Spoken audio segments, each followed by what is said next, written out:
Orania and Hope Town. A driver of the minibus has been arrested. Provincial spokesperson for the Department of Education, Jeffrey van der Merwe, says 28 more learners were treated for shock. The Northern Cape Department of Education is saddened by the tragic accident which occurred this morning between Orania and Hope Town, where a minibus transporting learners to Stainville Primary, Orania Diamant Primary, and Stainville High School collided with a truck. Unfortunately, one learner was fatally injured, 4 sustained minor injuries, 2 learners were sent to Douglas for scans, and 28 learners were treated for shock. We can confirm that the minibus was overloaded. And finally, further afield, Israeli military says it's launched a new wave of strikes on Iran's capital, Tehran. A series of powerful explosions shook the city, with the French news agency describing them as unusually intense.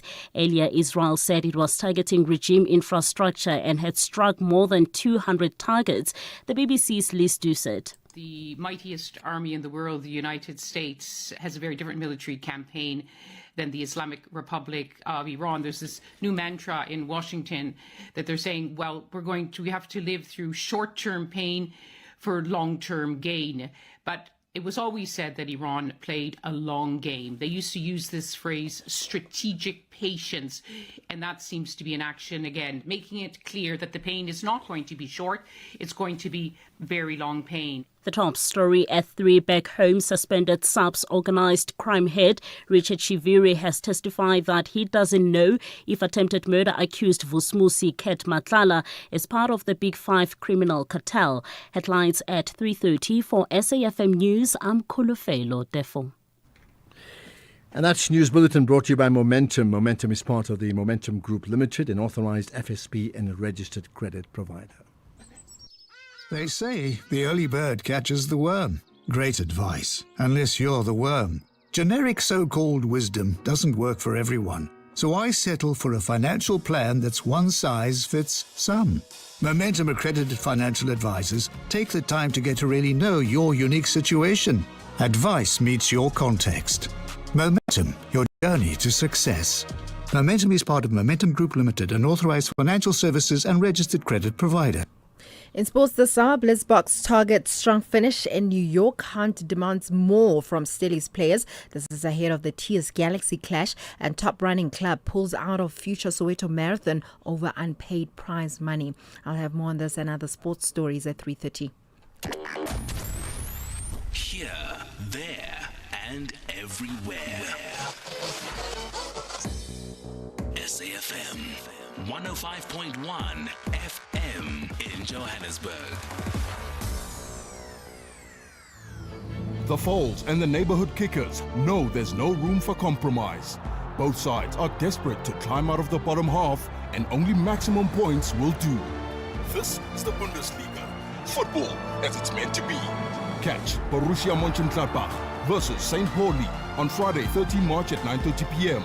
Live on SABC Plus and SABC Sport on TTT Channel 4. Proudly brought to you by SABC Sport. For the love of the game.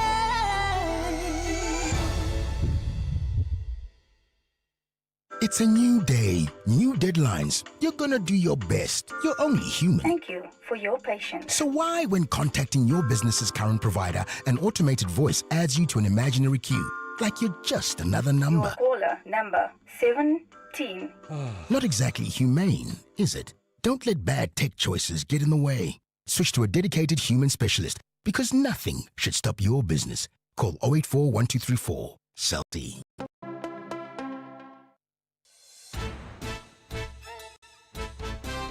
SAFM, setting the nationwide agenda daily.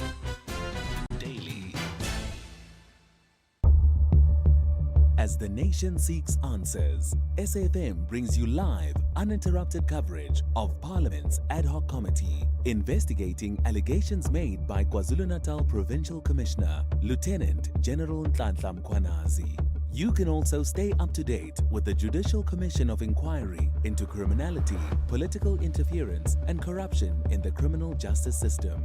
Stay informed, stay connected. Tune in live on SAFM 104 to 107 and follow the coverage across our digital platforms live on Facebook, X, and YouTube at SAFM Radio. SAFM, leading the conversations that move us.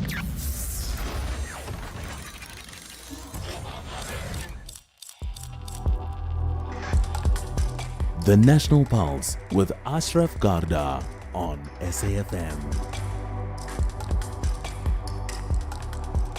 You're listening to the National Pulse, weekdays 3 to 6 p.m.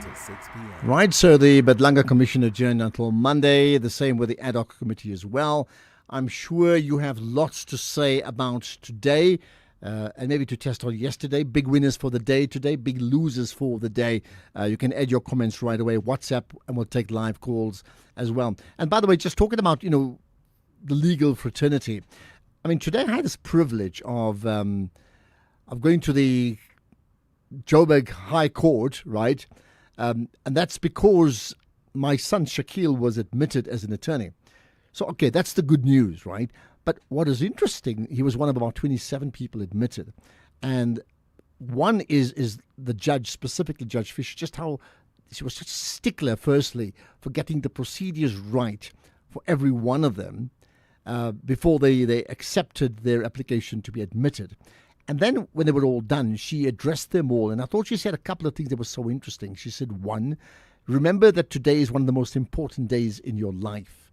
Number two, remember that the way you woke up today, this morning, is not the way you're going to go to bed this evening. That means your life has changed.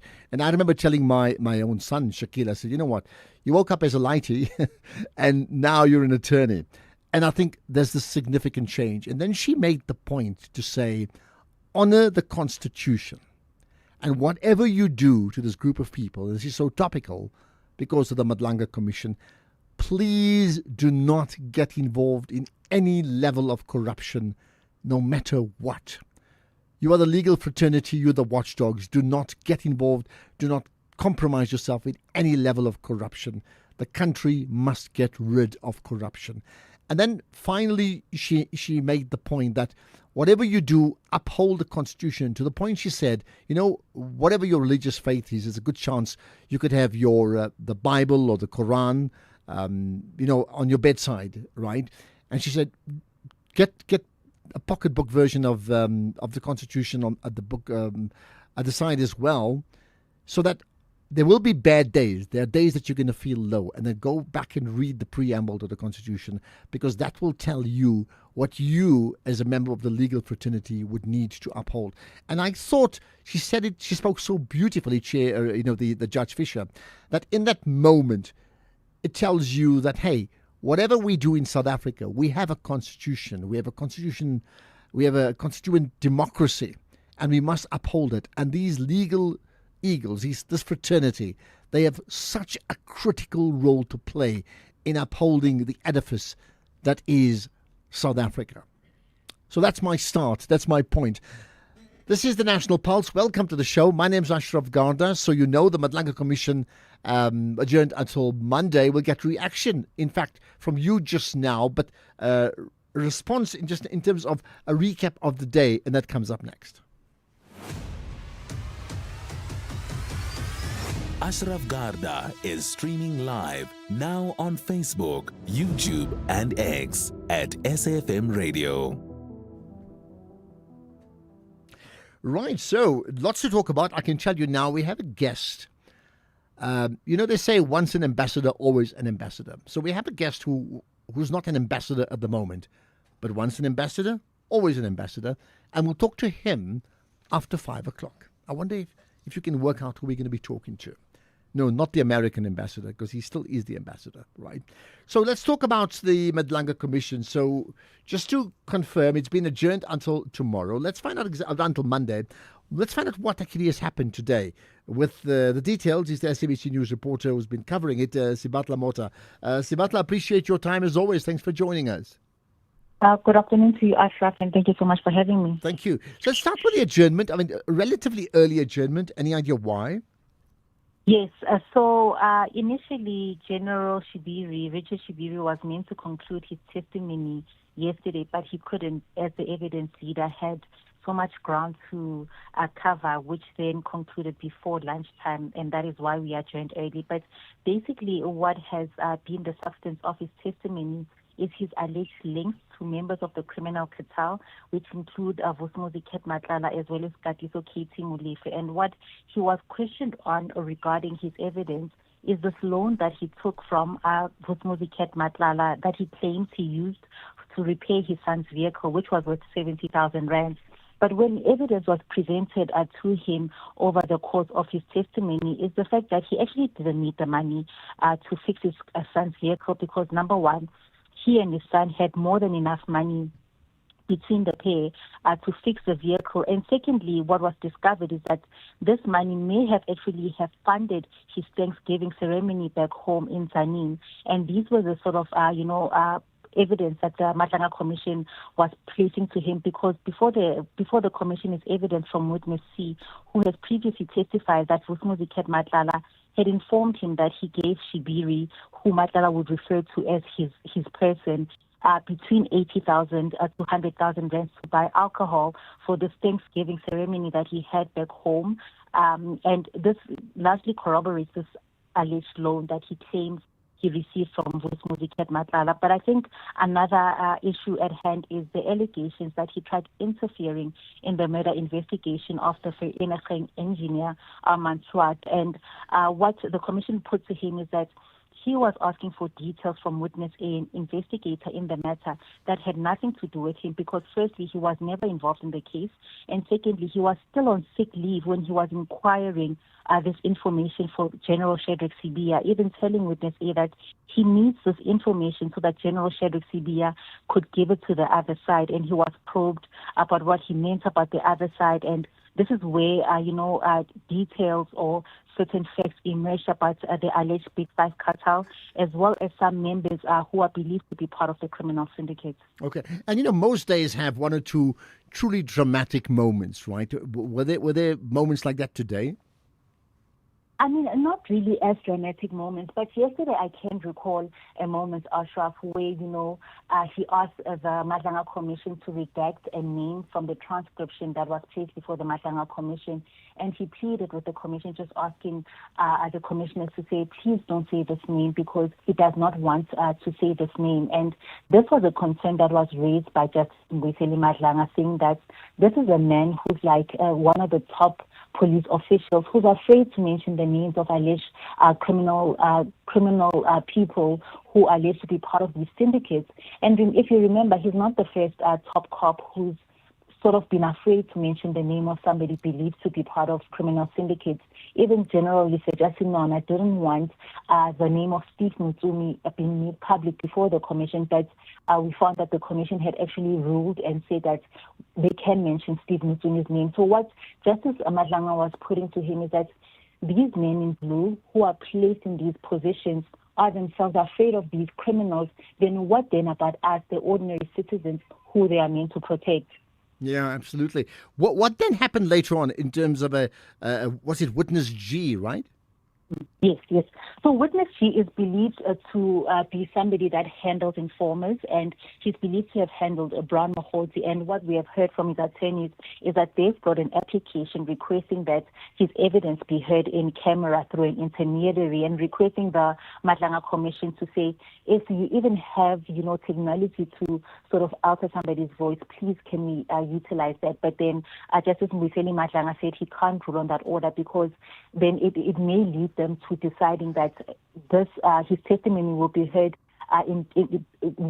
heard privately rather, and the media won't be allowed. And there was an agreement with the media to say if such would take place, then they'd give us a 72-hour notice. So what we have heard now is that they want him to testify before the Matlanga Commission, but they don't want his voice to be recognized. So they will file some sort of papers before the Matlanga Commission so that Justice Mbuyiseni Madlanga can hand down that order to decide if the media will ultimately be allowed to sit in on these proceedings or not.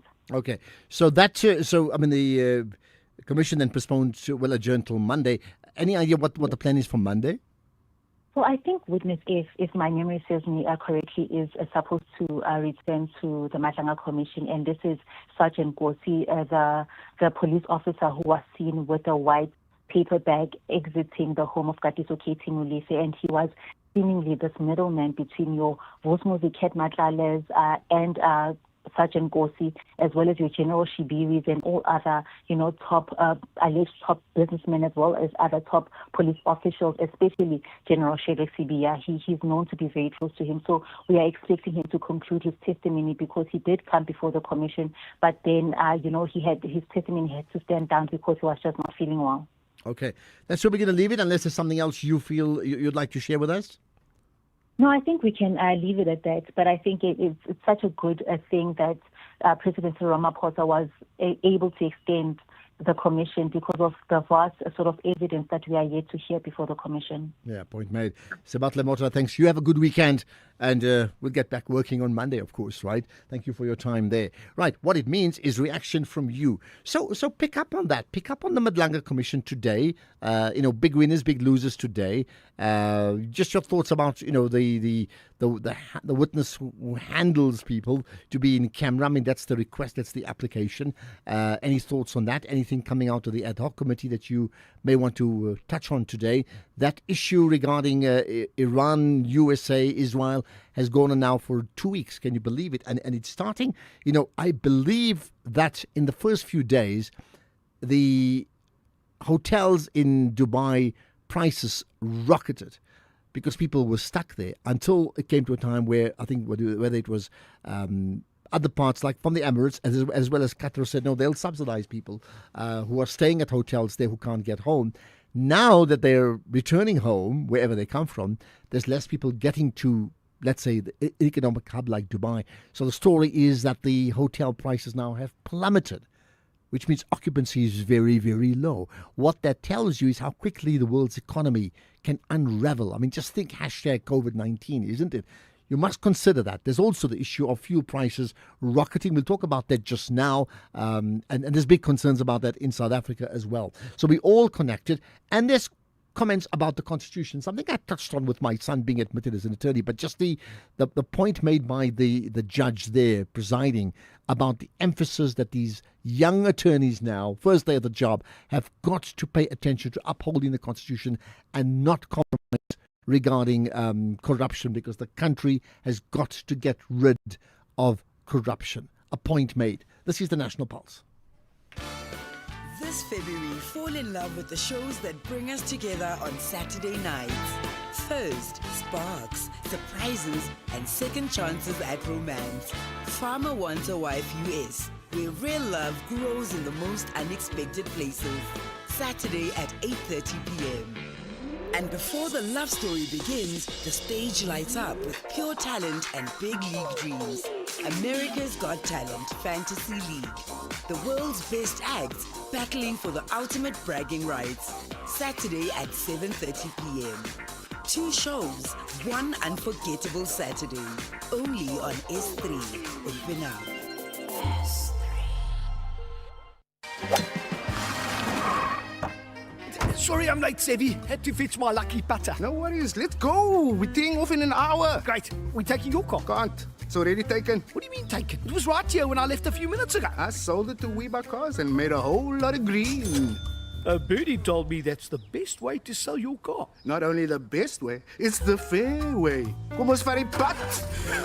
Don't be doof, be savvy. We buy cars geared for a fast sale, geared for you.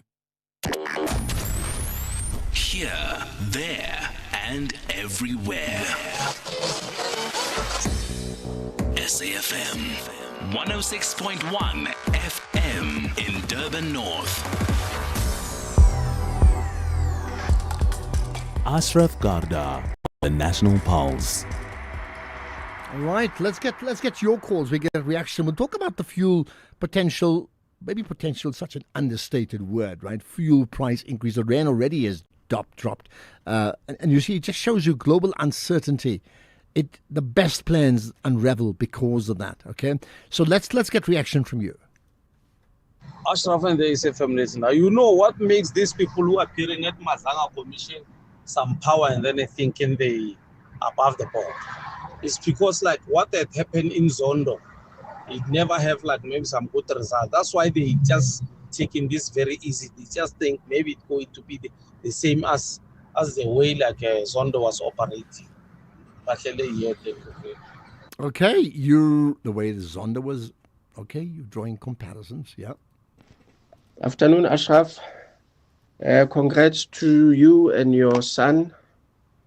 As for the Constitution, Ashraf, I tend to differ. Our Constitution promotes lawlessness and it protects criminals and thieves. It promotes wrong things. So I will say, I've always said that to say this Constitution must be amended so that it can cater for the needs of South Africans. Up until then, if I have a choice, I will say your son must stay away from that book. Thank you.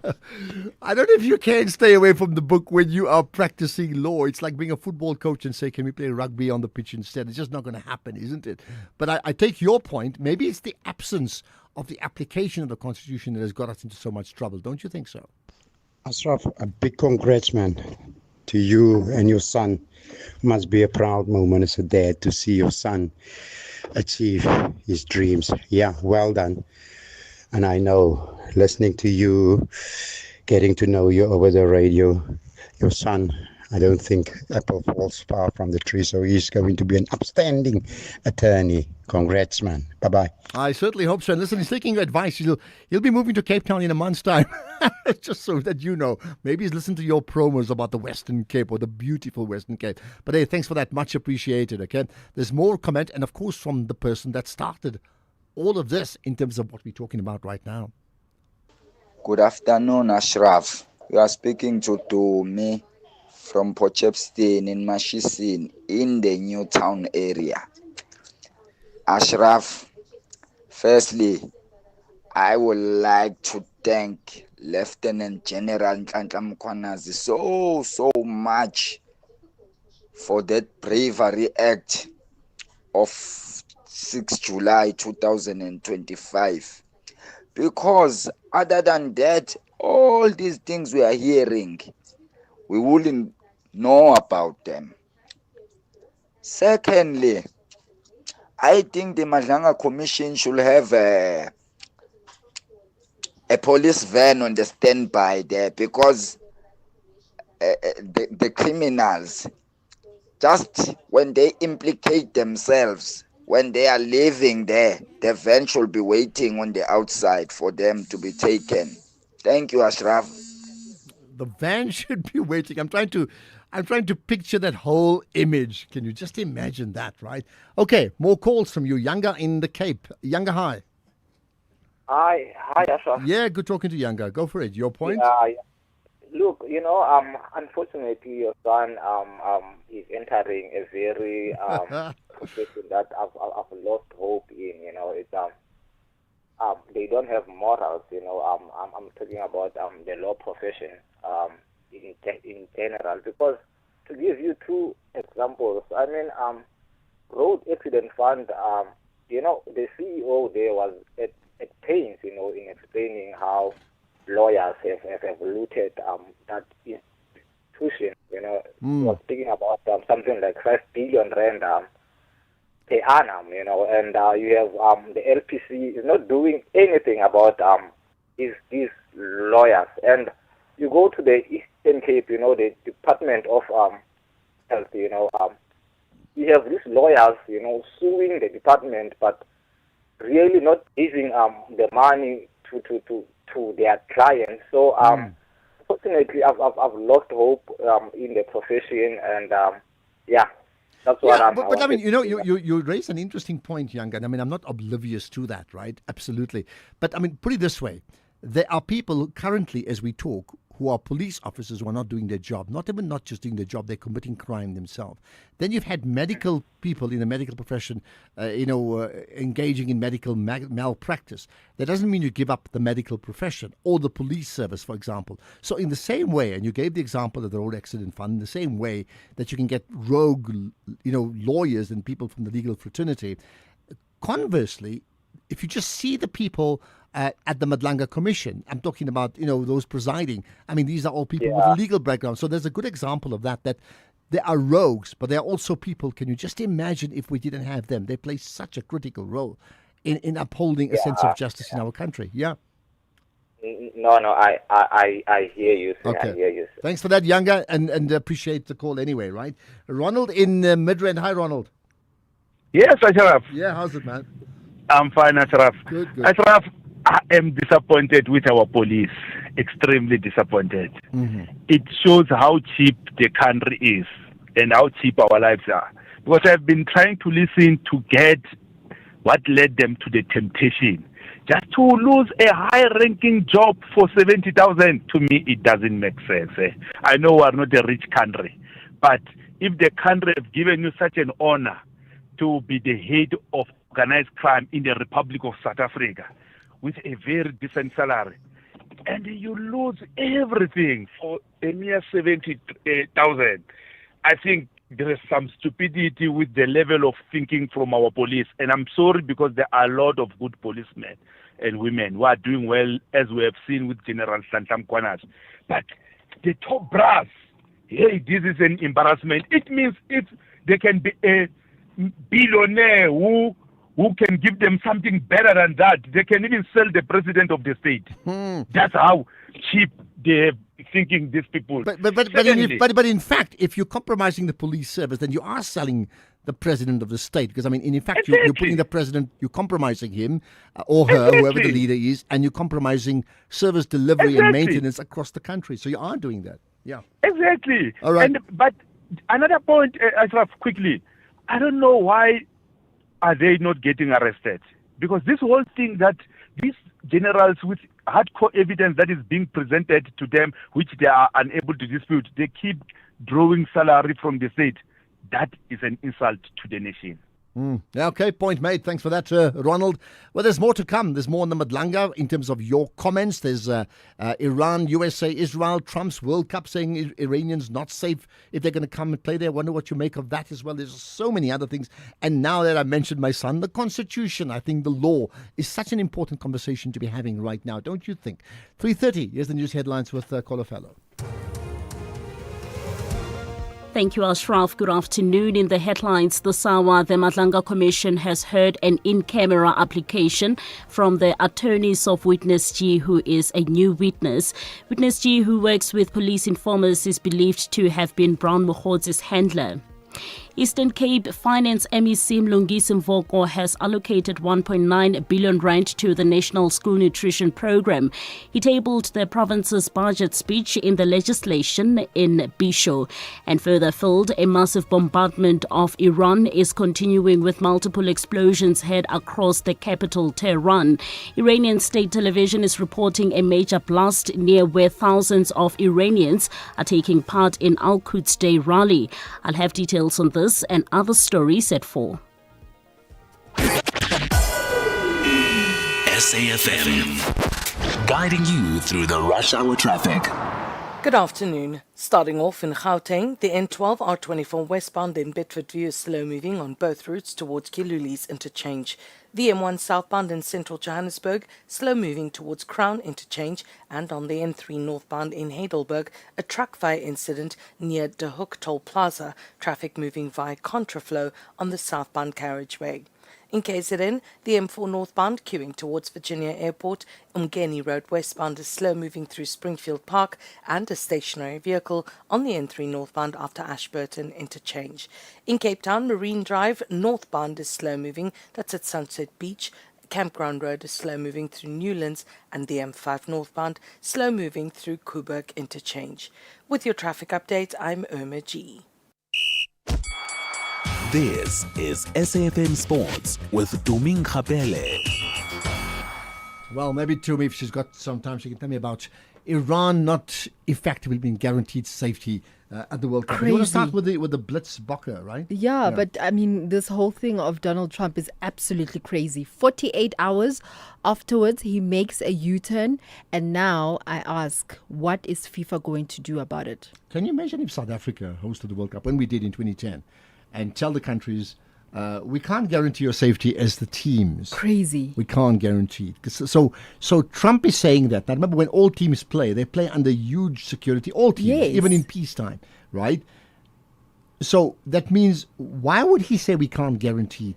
Is he suggesting He's the one the threat that's is going him? Clearly. I mean, I'm trying to understand it. It's mind-boggling. I have to tell you this. I love my football. I think there's going to be a greater call for a boycott of that World Cup. Honestly, I know there's already, Iran. They shouldn't but go. There's going to be a greater call from others. They shouldn't go, and they can't be who knows punished. What's going to happen in next? And they what, can't be 90 punished for not going to the World Cup. But anyway, we start things off with rugby. A very good afternoon to you, Ashraf, and our listeners. Springbok Sevens forward David Brett says that the squad has a straightforward objective for the weekend: to lift the trophy. The New York stop marks the final event of the regular season. The Blitzboks level on points with Fiji in the standings after South Africa secured victory in Vancouver last weekend. As a group of forwards, we're very happy with what we did for the backline players in this team. Being a forward in this team is very sacrificial. You do a lot of things that people don't see, and those little things create a platform for our onskouperde, our show ponies, if you want to call it that. But there's guys in our backline that are obviously extremely talented, and all we need to do is create the platform for them to play off, and I think we did that very well this past weekend. Meanwhile, Springboks women's sevens coach Cecil Africa has named a 14-player squad for the final two HSBC Sevens tournaments in South America, with Michaela Samboya and Nadine Bezuidenhout in line for the debuts. The team will compete in Montevideo from the 21st to the 22nd of March and Sao Paulo from the 28th to the 29th of March, captained by Nadine Roos. South Africa currently second on the log and will face Spain, China and Brazil on day one in Uruguay before meeting Kenya and Argentina. In terms of football, Stellenbosch FC coach Gavin Hunt has urged his players to give a little bit more on the field. This is despite their good form in the Betway Premiership since he took over in January. Now, Stellies have not lost in the league since Hunt's arrival and have even forced their way out of the relegation zone, sitting in 9th place ahead of their clash with TS Galaxy this evening. Now, the four-time league-winning coach says that while their unbeaten run may give the players some confidence, he still wants them to increase their work rate as they look to solidify their position. The last game was, I always say, I hear what you say with confidence, but confidence can also turn. You've got to be at it. Everybody's got to do their jobs. Everybody's got to make sure that we're on it. And when we don't have the ball, everybody's looking to get it back. And when we have the ball, everybody's looking to play and try and be positive and try and create chances. Elsewhere, Barcelona welcome Sevilla to Camp Nou on Sunday with their La Liga lead over Real Madrid on the line and their future direction off the field to be decided the same night. Club members will vote for a new president, with Joan Laporta the favourite to retain his position against challenger Victor Font. The North Stand will open for the first time since Barca's return to their redeveloped stadium, raising capacity to nearly 63,000. In terms of athletics, the reputation of Soweto Marathon has suffered another setback after Hollywood Athletics Club announced that it will no longer send its athletes to the race, saying that organizers cannot be trusted. This comes after winners of the 29th of November marathon at Nasrec have still not received their prize money. First place winner in the open category was promised 250,000 rands, while the runners were set to receive 120,000 rands, and the club says it's now considering legal action to ensure its athletes are paid. Imagine, Ashraf, you've trained so hard to go and compete at this marathon. 3 months later, you're still not paid. And according to Central Gauteng Athletics, after an event like that, they need to be paid 10 days afterwards, according to the rules. So this is like you said, 3 months? 3 months. The reason? No one is saying anything. Okay. Well, in terms that's why you need lawyers, you see. Yeah, that's why we need your son. In terms of tennis, British hopes at the Indian Wells Open ended as Cameron Norrie was beaten 6-3, 6-4 by world number 1 Carlos Alcaraz in the quarterfinals. The British number 2 briefly led in the second set, but Alcaraz rallied, converting his 4th match point to seal victory. Alcaraz now advances to the semifinals, where he will face Daniil Medvedev. That's it from my side. I'll have more in the next hour, and do please tell your son I'm saying big congratulations to him. Thank you. Maybe he can get involved with Donald Trump and say, and FIFA and say, you've just changed your mind. I mean, can't FIFA retract that peace award? Who knows? I know the FIFA boss seems very compromised. I'm being very blunt about it. Yeah. The FIFA boss is very, very compromised because that award was given unilaterally by him. Even FIFA wants to take him to task about that. It's quite a mess, actually. Okay. Here, there, and everywhere. SAFM 107 FM in Kroonstad. Oh, I'm so tired. There's nothing on the TV. Fanas, girls, let's take a break. We are going to A1 Lake. Take a break with us. Get your One Day Cup domestic cricket 50 over game ticket at www.cricket.co.za. Wazana, where it's family time.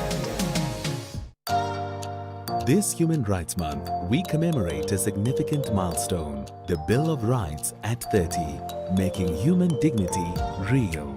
For 3 decades, South Africa's constitution has been a beacon of equality, freedom and justice for all. Yet dignity is not just written in our constitution. It must be lived, protected and upheld every single day. Join SAFM as we unpack the issues that matter, elevate voices driving change and reflect on the progress we've made while confronting the work that still lies ahead. SAFM, leading the conversations that move us. Right, so in the meantime, as we get to other things, just let me remind you, join Proudly South African for the 14th Annual Buy Local Summit and Expo. It happens this coming week, 16th and 17th of March at the Sandton Convention Centre. The premier Buy Local event brings together business leaders, entrepreneurs and consumers to champion locally made products and services. So expect what? Expect a vibrant exhibition, matchmaking between entrepreneurs and major corporates, insightful panel discussions and a business solutions hub. This year's theme is localization, a critical imperative to the economy. Come and explore how supporting local businesses creates jobs and economic resilience. Attendance is free.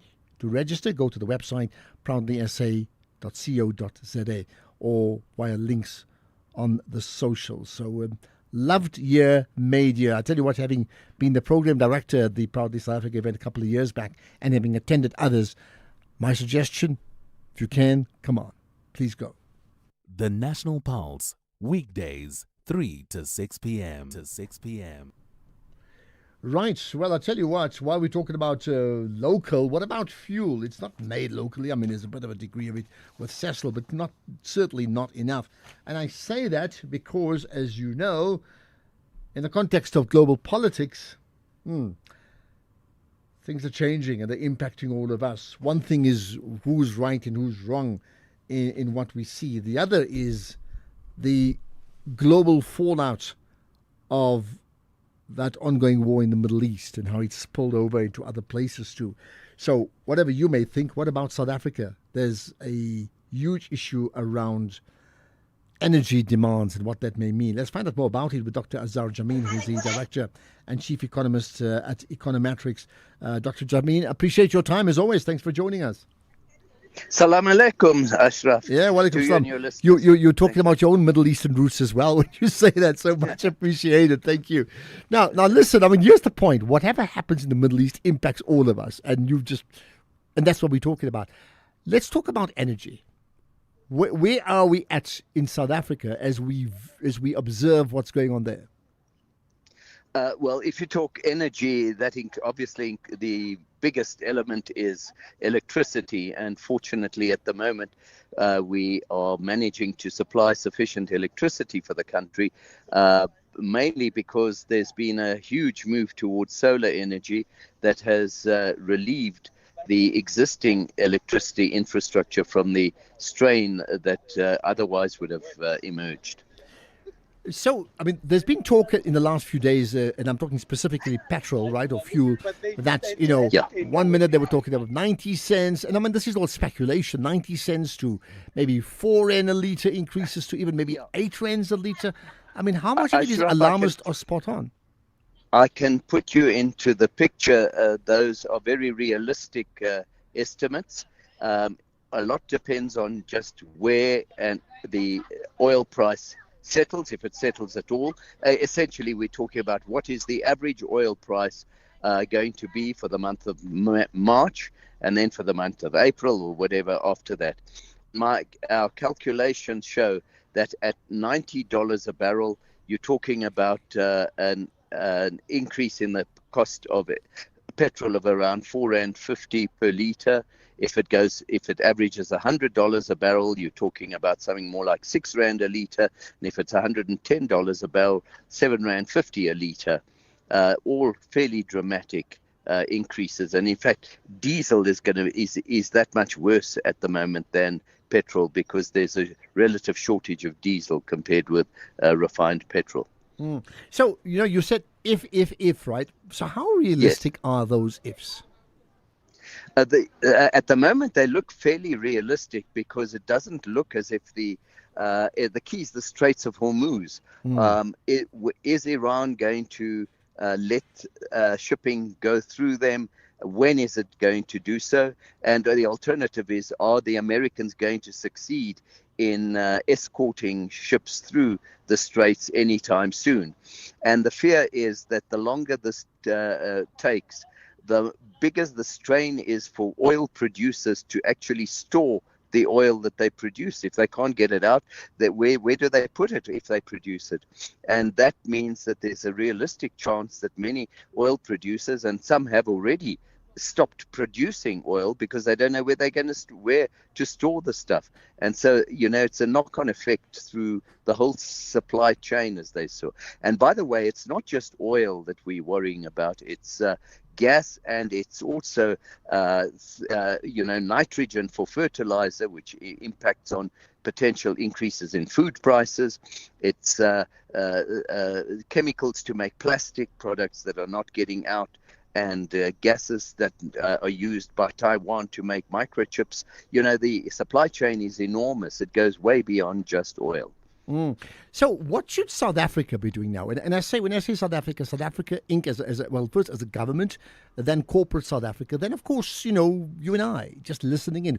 What should we be doing, and what sort of conversations outside the actual war should we be talking about now?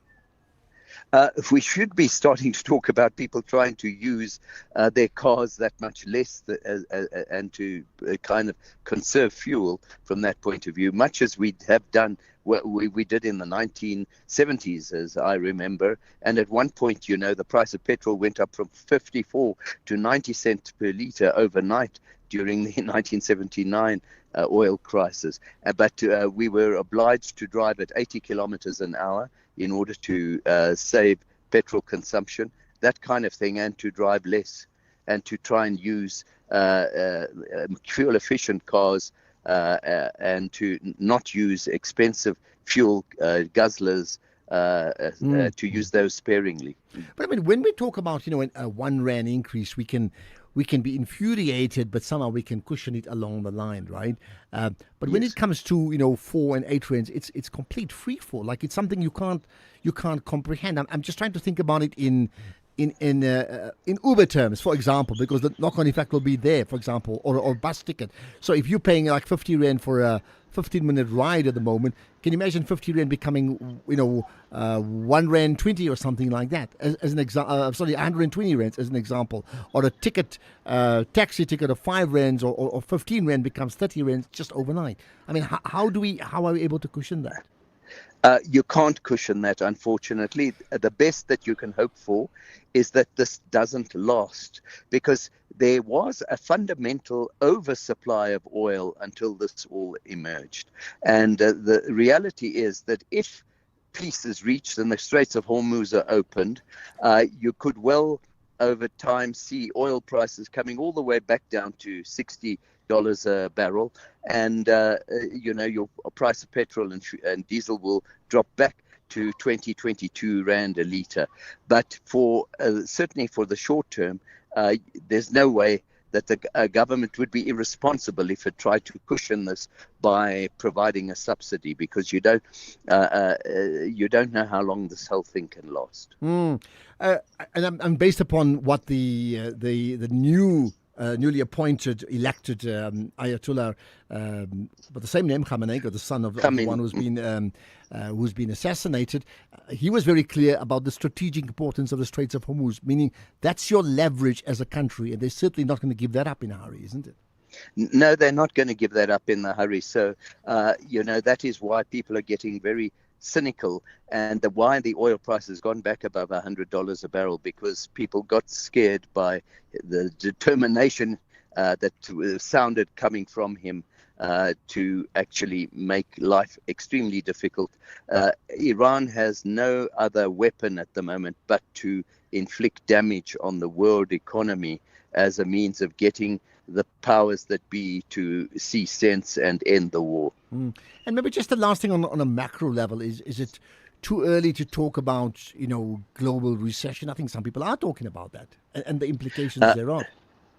Ashraf, if these oil prices were to remain at these levels for 3-4 months or so, then you are really going to have to talk about recession. The only consolation from South Africa's point of view is that some of the factors that have contributed towards this war have also contributed to a huge increase in the prices of gold, platinum, palladium, and the like. And on the one hand, we may be suffering from having to pay more for oil imports. But on the other side, we are standing to get a huge bonanza from increased revenues from higher gold and platinum sales. I have to put that in there in order to prevent people from really getting too depressed about the situation. I think you're right. I've certainly seen, not just even in the last week, in the last few months, gold prices have definitely shot up. So point made. Is there any other final insight you wish to share? Not really. We've seen this war before, but frankly, at the end of the day, it's a combination of a confluence of tensions, social tensions around the world, which stem from rising inequality and lead to polarization of societies and the election of these crazy leaders who can actually lead the world down the road to disaster. Yeah, good point made. The rising inequality, I think, as Prof. Thuli Madonsela would say, and I'm paraphrasing, the absence of the rise of social injustice ensures the absence of social justice, and something like that is unsustainable. Dr. Azar Jammine, appreciate your time and thanks for your insights here on a Friday afternoon as we reflect on what's going to happen to the world this weekend. Much appreciated. The Foals and the neighborhood kickers know there's no room for compromise. Both sides are desperate to climb out of the bottom half, and only maximum points will do. This is the Bundesliga. Football as it's meant to be. Catch Borussia Mönchengladbach versus St. Pauli on Friday, 13 March at 9:30 p.m. Live on SABC Plus and SABC Sport on TTT Channel 4. Proudly brought to you by SABC Sport. For the love of the game.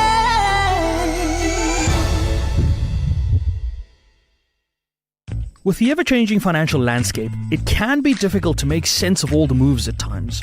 Join me, Jimmy Moyaha, on the SAFM Market Update with MoneyWeb, Mondays to Thursdays, 6 to 7 p.m, as we break down the key market trends, top financial stories, and smart investment insights, all in one place. It's everything you need to stay financially informed and ahead of the curve. Top Sport on SAFM. Still listening to Top Sport with myself, Tumin Khapele, standing in for Michael Abramson. Well, we do have on the line the founder and CEO of Cash and Sport, Ngobile Ndlovu, for SAFA, Adidas and Standard Bank. From your perspective, how significant is this moment for SAFA and for brands like Bafana Bafana and Banyana Banyana? Good evening, Timmy. It's great talking to you. I think both of the brands, both on the brand side and federation it's a great move. South African football is highly undervalued in my personal opinion. There's the largest in terms of market share, in terms of audience, goes to South African football, and brands have been staying away from football because the off-the-pitch performances perhaps haven't been good enough in terms of the national team. Top Sport on SAFM. SAFM 104 to 107 nationwide. Ashraf Garda on the National Pulse. Right, let's get further reaction from you on a whole range of issues, okay? And you can text via our WhatsApp number. You can send us a voice note. That's two options. You can tweet, and if you are tweeting, tag SAFM Radio and tag myself, Ashraf Garda. And of course, you can call in live. There's no, the plan for saving your WhatsApp voice notes and banking them is mainly when we have the Madlanga Commission and the ad hoc committee, because we never know when they're going to stop talking, and of course we need to cover that as we certainly are doing that anyway, right? So that's the options, or you can call in live. Let's pick out some of your comments based upon what was said earlier on. Good afternoon, Ashraf. Notorious Mabilane in Skakula village, Akornuk. I'm just wondering if the Americans who voted Donald Trump are happy with what Trump is doing. Killing innocent people, killing innocent children, bombing a country for no reason. Now he just said that Cuba is next. So I'm sure they are proud of themselves to putting a fool like that one in power. Yeah, sharp. Okay, point. That guy is mad. That guy. I don't know if I'm the only one who see that. Sharp. Somehow I don't think you are the only one. Many people have views on, Trump can't be ignored, that's for sure. Sydney in Bushbuckridge. Hi, Sydney. Brother Ashraf, Sydney in Akono, Bushbuckridge. Yes. Brother, I hope you're well. Yeah, I hope you're well. Firstly. I'm fine, my brother. As a nation, he is not an angel after all, Sam Konazi in KZN. But he's been brave enough to expose or to face the nation, to say things are not well. That's when we thought things are well. The things that we are seeing at that commission, it's very sad about what was happening in the police system of our country. Then he deserves, I don't know where we put him, but Nsham Konazi has done it for us as a nation. He's exposed, he told us the wrong things that were happening, and indeed it is there. Let's applaud this man. He's not an angel, Brother Ashraf. He's a human being. He might have made his own mistakes, but at least he's been brave enough to face us as a nation to say, things are not well in our country, and truly things are not well. People lied to us, professionals in the police system. We thought we have police. We are not. Well, I agree. Listen, there's no question. If you go back to last year's budget speech, where we tried to get the VAT, adopted at a higher price, as you know, in the drama, and the State of the Nation address, and this year's one. In the last year, the most significant event is that testimony from Nkonazi. There's no question about it. So your point is taken. No question. I don't know what he said, but some people braver. He's been brave enough to face us as South Africans to say, people are lying to you, and they truly lied to us. Thank you, Brother Ashraf. Okay, perfect. Thanks for that. And it's an affirmation. One of many people who speak highly of the person who started it all. Sipho in Viking. Where's Viking, Sipho? Just opposite Kaizer Chiefs village. I see. I see. Okay, is that where that Viking garage is? I get that. Yeah. They used to have that aeroplane on top of the roof. They still have it. Yeah. Okay, got that. Okay, right. I'm the prime of that aeroplane. You're not going anywhere. You're just staying still. Imaginary. I'm very far away. Okay. What's your point? Yes. Ashraf, as South Africa, remember we took what you call Israel to the ICC, isn't it? Yeah. ICJ. Israel to the ICJ, Yes, ICJ. Now America has combined with what you call with Israel, and they are committing another genocide there in Iran. So I am asking South Africa and the powers be that how about how far can we give support to this murdered nation? My take is that because we cannot take America to the ICJ anymore, I think so. Why don't we just the World Cup? We follow the Iran and boycott it. So you'd support a boycott of Iran? I mean, a boycott of the World Cup as well? Yeah. Definitely. Okay. Definitely. We cannot associate with murderers. Even if when they are in sport or they are in restaurants, we just say, no, guys, stay with your World Cup there. Because, I mean, we will be extending another helping hand to what you call Iran. Because you remember in 1970-something, what they did to the apartheid government with their image. They just said, no, guys, we are no longer giving you this oil of ours because you guys are busy with that apartheid nonsense of yours. So it should be fair that we also say, no World Cup. Continue. -2 teams now. Okay, -2. It may be more, but I mean, look, I don't think, listen, my gut feeling, I think South Africa is miles away from pulling out of the World Cup. I think the sentiment, and I'm not saying they're right, I'm saying the sentiment of missing out on so many World Cups in the past, and the would not, would dissuade us from thinking otherwise. Also, there's huge financial spin-offs. We know that, which you will lose, and I think SAFA can't afford it. We know that. And then there's others, even in terms of broadcast, there's broadcast issues, SABC, SuperSport. I mean, there's a whole lot of other things that come into play. But you never know. There's definitely a growing global call for that. And something I've touched on yesterday.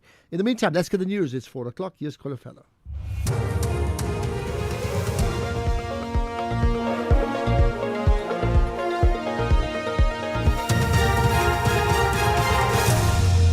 Thanks, Ashraf. Top stories. The Sawa Witness G applies for in-camera testimony at Madlanga Commission, and a church service gets underway for Lokota in Bloemfontein.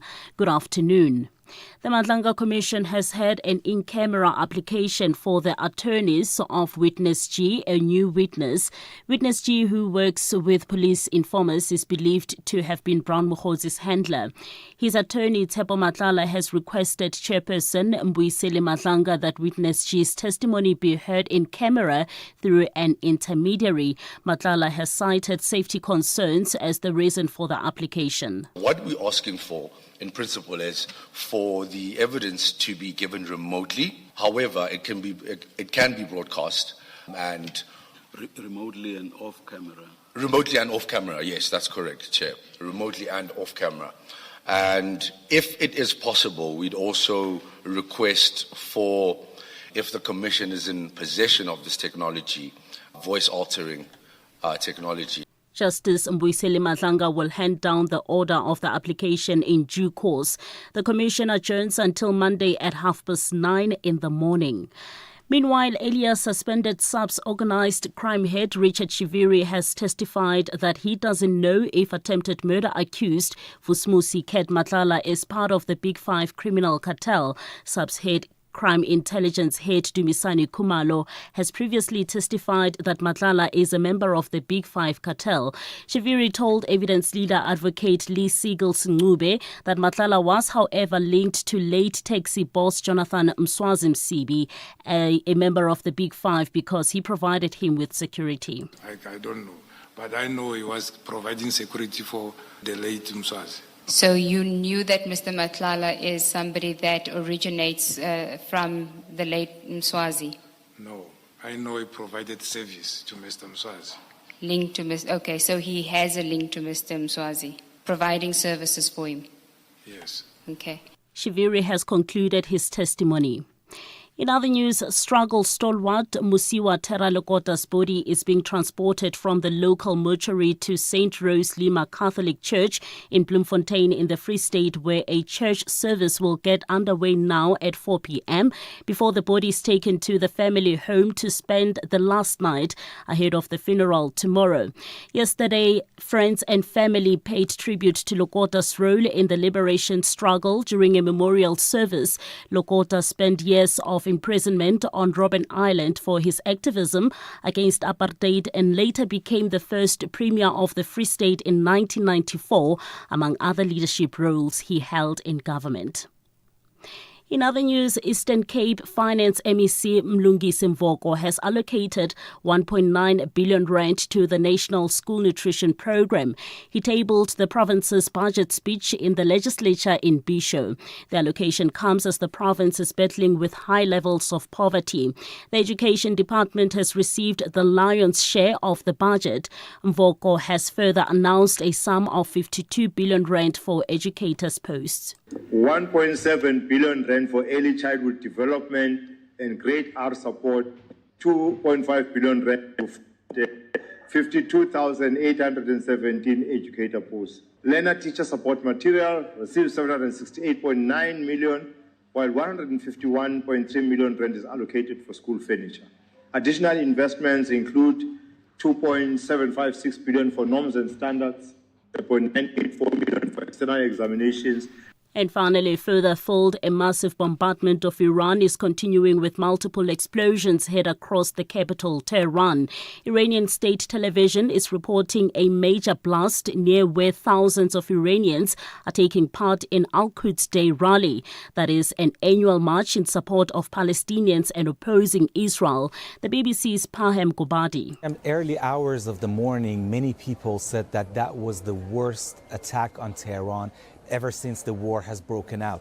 So all of them were saying the same line. Those people who have contacted us, many of them have said exactly the same thing, that they woke up, that they realized that their apartments, flats, houses were shaking, and they thought it's an earthquake. But then they realized that there was bombing taking place. The top story at 4 back home, the Madlanga Commission has heard an in-camera application from the attorneys of Witness G, who is a new witness. Witness G, who works with police informers, is believed to have been Brown Mogotsi's handler. Headlines at 4:30 for SAFM News. I'm Kolofelo Defo. In sports, the Sour Lions women set for double final showdown against Western Province. Jaguars appoint Judy Ratete ahead of the 2026 TNL season, and Kaze shocks Kaizer Chiefs management with stats presentation. More details at 4:30. SAFM, guiding you through the rush hour traffic. Good afternoon. Starting off in Gauteng, there's a stationary vehicle on the N12 eastbound after Edenvale Road and a stationary vehicle on the N1 northbound after Olifantsfontein Road. In KZN, a stationary vehicle on the N3 northbound after Harry Gwala Road and a stationary vehicle on the N3 northbound after Ashburton Interchange. In Cape Town, the N1 outbound, slow moving towards the M5 Kuburg Interchange, and Lisbeek Parkway outbound in Observatory, slow moving towards the N2 highway. With your traffic update, I'm Irma G. Here, there, and everywhere. SAFM 106.6 FM in Bloemfontein. Chantal Stanfield here. Join me for a new drama with SABC2. And don't forget, Paradise starts 23rd February 2026, Monday to Friday at 7 p.m. Live in every beat, the pulse of SA.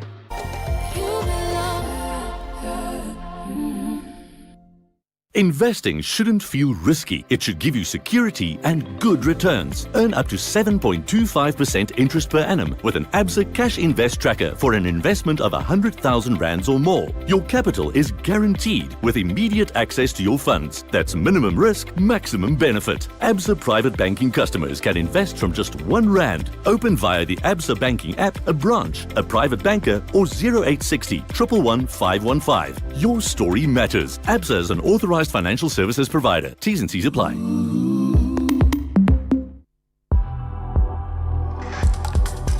The National Pulse with Ashraf Garda on SAFM. You're listening to the National Pulse, weekdays 3 to 6 p.m. Right, further comments on the conversations we've been having about Iran. Well, let me put it this way: USA and Israel versus Iran, the economic fallout of that as well, the issue of Donald Trump and that FIFA World Cup, and maybe South Africa's position around that, just the Constitution and upholding the legal fraternity, as is discussed, having brought up the issue of Shaquille, my son, now being admitted as an attorney.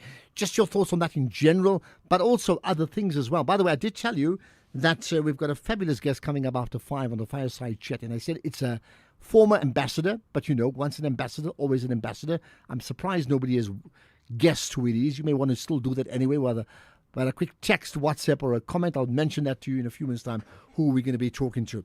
In the meantime, you see, this is the thing. That's why you do need checks and balances in the country, not just in the legal fraternity, but also in communications and brand communications, because every day you get thrown a whole lot of conundrums, and you just wonder, as organizations, how you're going to deal with it. Now, one such conundrum, if I can call it a conundrum, is a proposal to change the name of the University of the Western Cape, UWC. We all know UWC, right? So there's been a proposal to change it and to name it after someone we've chatted to more than once, definitely on this show, and that's Alan Boesak, right? But I believe that's been turned down. Let's find out who made the proposal, what's the reasoning behind the proposal, and the reasoning behind it being turned down. With me, Ghassan Tabada, University of the Western Cape spokesperson. Ghassan, goodness, we have not chatted in a year plus, man. Yeah, I know. I was wondering about that, and if you'd forgotten about us, Ashraf. Well, I think it coincided with your Manchester United team sort of dwindling down the table. But anyway, now we can. Now we can team talk. as well. Now we can talk. They're on the way up. Listen, what's the story? First of all, there's been a proposal made, right? Who proposed the name change? Okay, so an alumnus by the name of Bishop Clyde, who's from our theology department, wrote to the university to consider the name change. Alan Boesak is intrinsically linked to the university, as you know.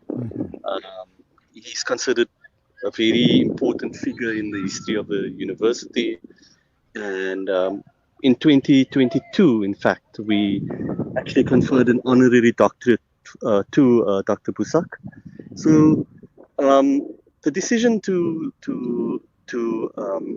turn down the proposal is by no means a sign of disrespect to Dr. Boesak. It was seriously considered, but for a number of reasons, the university decided against it. And what are those reasons? Okay, so for two reasons, Ashraf. The first is, the university's name, the University of the Western Cape, is synonymous with the fight against apartheid. It was known as the intellectual home for the left, as you know. And if you mention the University of the Western Cape to anybody, they will know that it's the place where the first draft of South Africa's constitution was written.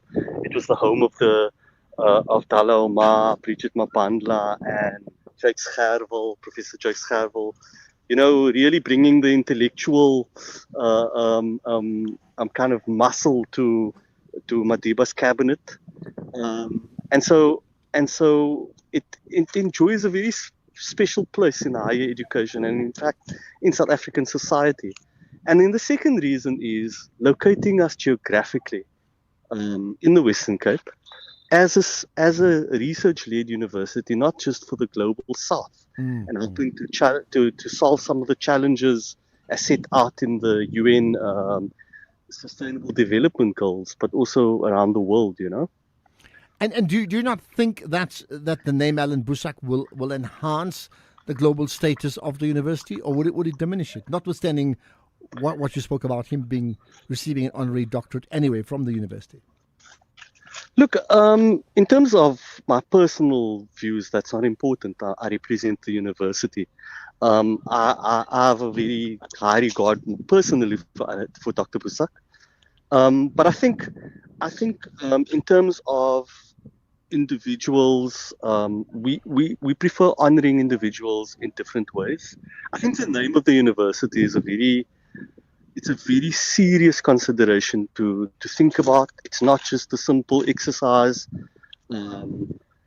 There's many different things to consider.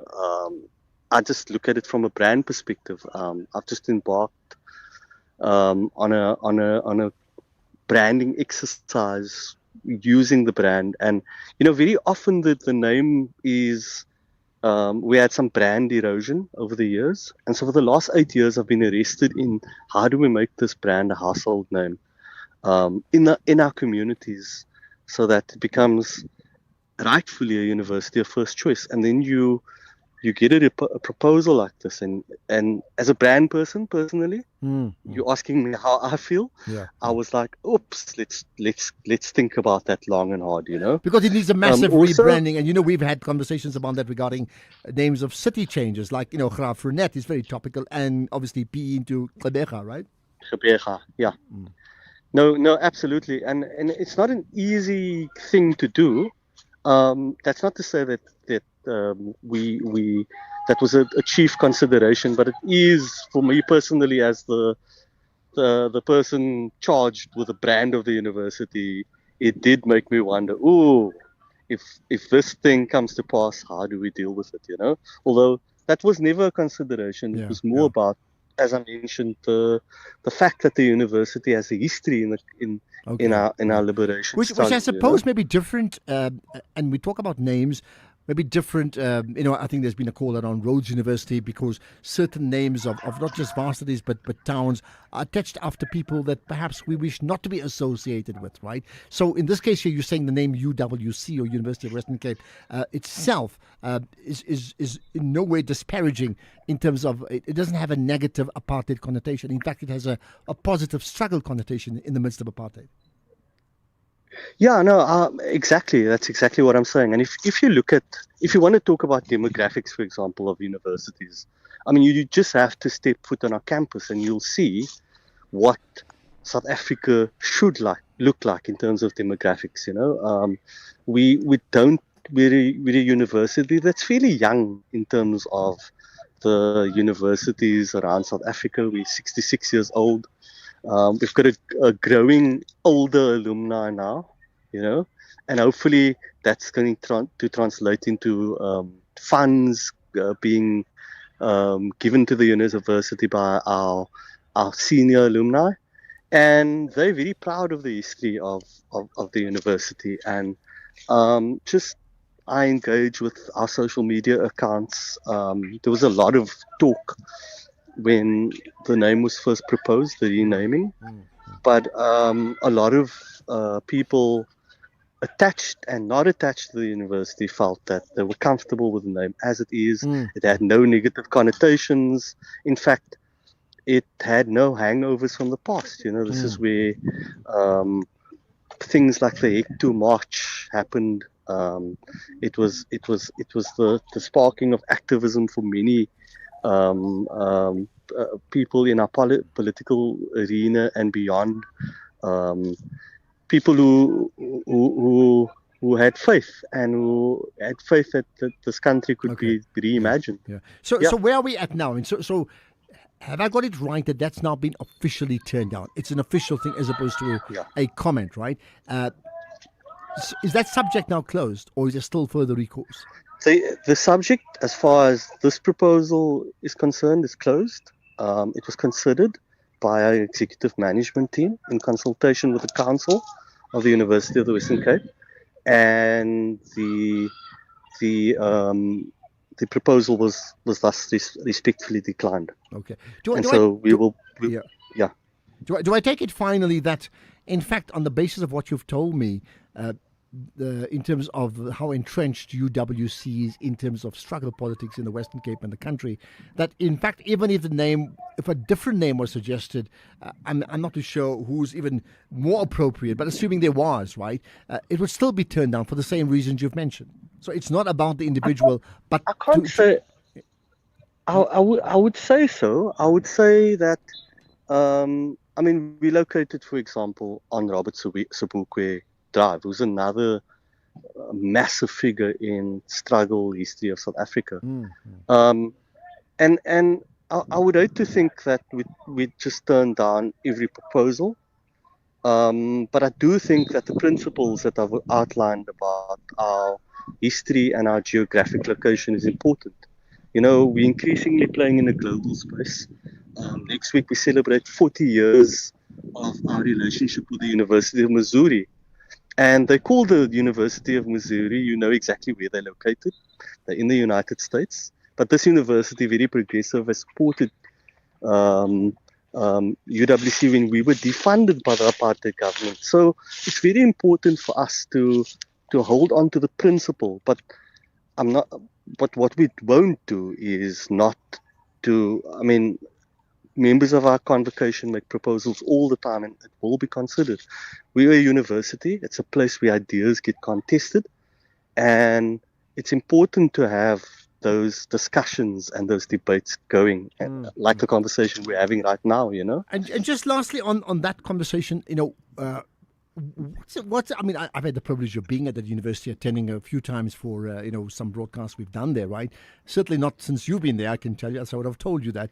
But having said that, what's the status of that university now when measured against other universities in South Africa? Okay, so we consistently ranked in the top, in the 600 to 800 top universities, developing universities in the world. We rank very favorably in terms of the Times Higher Education rankings for Sub-Saharan Africa. Different universities have a different ranking score. But I can tell you that our law faculty is very sought after. We've got one of the best dentistry faculties in Sub-Saharan Africa, if not the Southern Hemisphere. But we're also creating programs for jobs that don't exist just yet, you know. So we offer programs in artificial intelligence and also augmented and virtual reality. We've just opened a center for fintech law, which looks at regulating the regulatory framework for cryptocurrency. So the university's moved from a place that was imagined for colored people, fought against that. Colored people who were teachers, or social workers, to something that's completely open now in terms of you can be an astrophysicist at UWC, you can be a Springbok. Doors that were closed before. And that's why the university's name is so important, because that's the name people remember. This is the university that said no to an apartheid government that tried to pigeonhole a certain race into its place, you know? Okay, point taken. Long may you survive and thrive as UWC now. Ghassan Dabada heading up communications at the University of Western Cape. Much appreciate your time here. Thanks for joining us on the National Pulse. And there you have it, a proposal to rename the university after Dr. Alan Boesak. That was turned down because of the entrenched name of the university in that region and what that really means. Any thoughts, any comments about that? And of course, I'll tell you about the ambassador. I'll talk to in the fireside chat after 5. This February, fall in love with food that tells a story. From bold new culinary stars to untamed destinations and unforgettable flavors. Gordon Ramsay brings passion, pressure, and purpose to your screen. Gordon Ramsay Uncharted, Sundays 5 p.m. Only on S3. Open up. The Black Cats soar into the Stadium of Light, confident they'll control the tempo at home and move the ball with purpose. Diarra has done it, just. The goalkeeper got a touch on it, but Diarra has scored. Meanwhile, the Seagulls arrive with power, pace and an extra edge, ready to battle through all 90 minutes. Superb effort for Gomez with the follow-up, and Brighton have the lead they crave and deserve. 2 teams, 1 stage, 1 thrilling Premier League clash. Catch Sunderland versus Brighton and Hove Albion the Saturday 14 March at 4:30 p.m. Live on SABC Plus and SABC 3. Proudly brought to you by SABC Sport. For the love of the game. SAFM has signed a code of conduct that is enforced by the Broadcasting Complaints Commission of South Africa. Under the code, we are committed to giving news that is accurate, comment that is fair, and programming that is not harmful, does not amount to hate speech, or contain violence or explicit sex. If you think we are not living up to that code, then you can inform the Broadcasting Complaints Commission of South Africa. Direct any complaints in writing to the Broadcasting Complaints Commission of South Africa. PO Box 142365, Craig Hall 2024. Fax to 011-326-3198 or an email to bccsa@nabsa.co.za. For more information, please visit www.bccsa.co.za.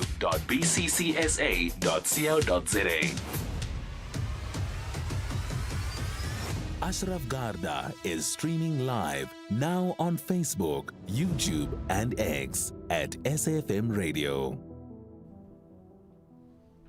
Right, more to come. So, who are we speaking to as the ambassador? Once an ambassador, always an ambassador. Well, he's not an ambassador now, if you get my point.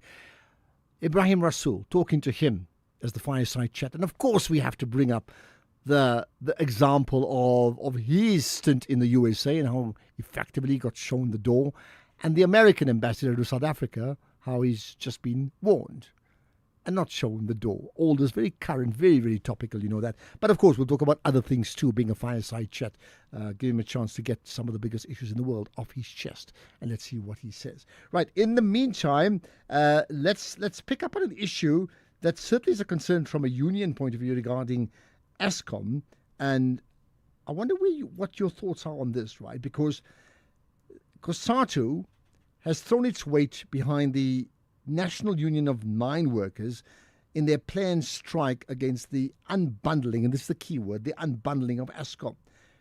So let's understand their why. With me is Zanele Sabela, the spokesperson for COSATU. Appreciate your time and thanks for joining us on the National Pulse. Thank you so much for having us. Thank you. Let's talk about, look, the one thing that Eskom has got right in the last year, by and large, it's got load shedding off the agenda. That doesn't mean there are not cases of it, but you can't compare it to last year. Then there's been the issue of pricing and unbundling. What is your understanding in terms of where they want to go with unbundling? And then we'll talk about why you object to it. Well, they want to cut up Eskom into 3 separate entities. What would then happen, because then when the president gave his State of the Nation address, he spoke about continuing the restructuring and unbundling of Eskom, and this would include the establishment of an entirely independent transmission entity that would own and control transmission assets. Now, when you look at that, these transmission assets would actually, if they did that, that would hollow out Eskom's most valuable assets, and it would just literally leave a shell. And this obviously wouldn't be good, because then, it's like for us, when the way we look at it, it's privatization via the back door. You will know that as COSATU, we've always held the view that privatization is not necessarily something that we support, and particularly when it comes to Eskom. Eskom is one of the most strategic state-owned assets, and it should be, because an energy entity like it is shouldn't be in private hands, because that would then lead to, as it is right now where we sit, there are some people in this country who don't have access to electricity, and now if it ends up in private hands, it would actually end up hitting the working class the hardest, and it would lead to energy poverty. Yeah, I'm just looking at it as an example. I'm not certainly backing it for that reason, but there are many examples of universities and let's say schools that are in government hands, in state control, hospitals too, and the levels of inefficiency is rather shocking. So I'm not saying everything for Eskom must go into private hands, but is there not a call that if we can unbundle certain aspects of it, and there's greater efficiency and greater profitability, it could actually in the long term reduce costs? You may say, well, maybe it's going to increase costs per household. Where do you sit on that?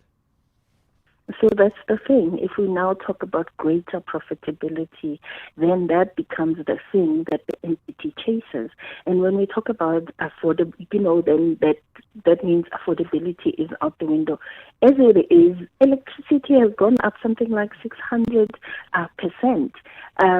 And we keep complaining. The truth of the matter is, even recently, because of that miscalculation that happened between NERSA and Eskom, now electricity is going to go up by 8% instead of the 5.5% that it was supposed to go up by.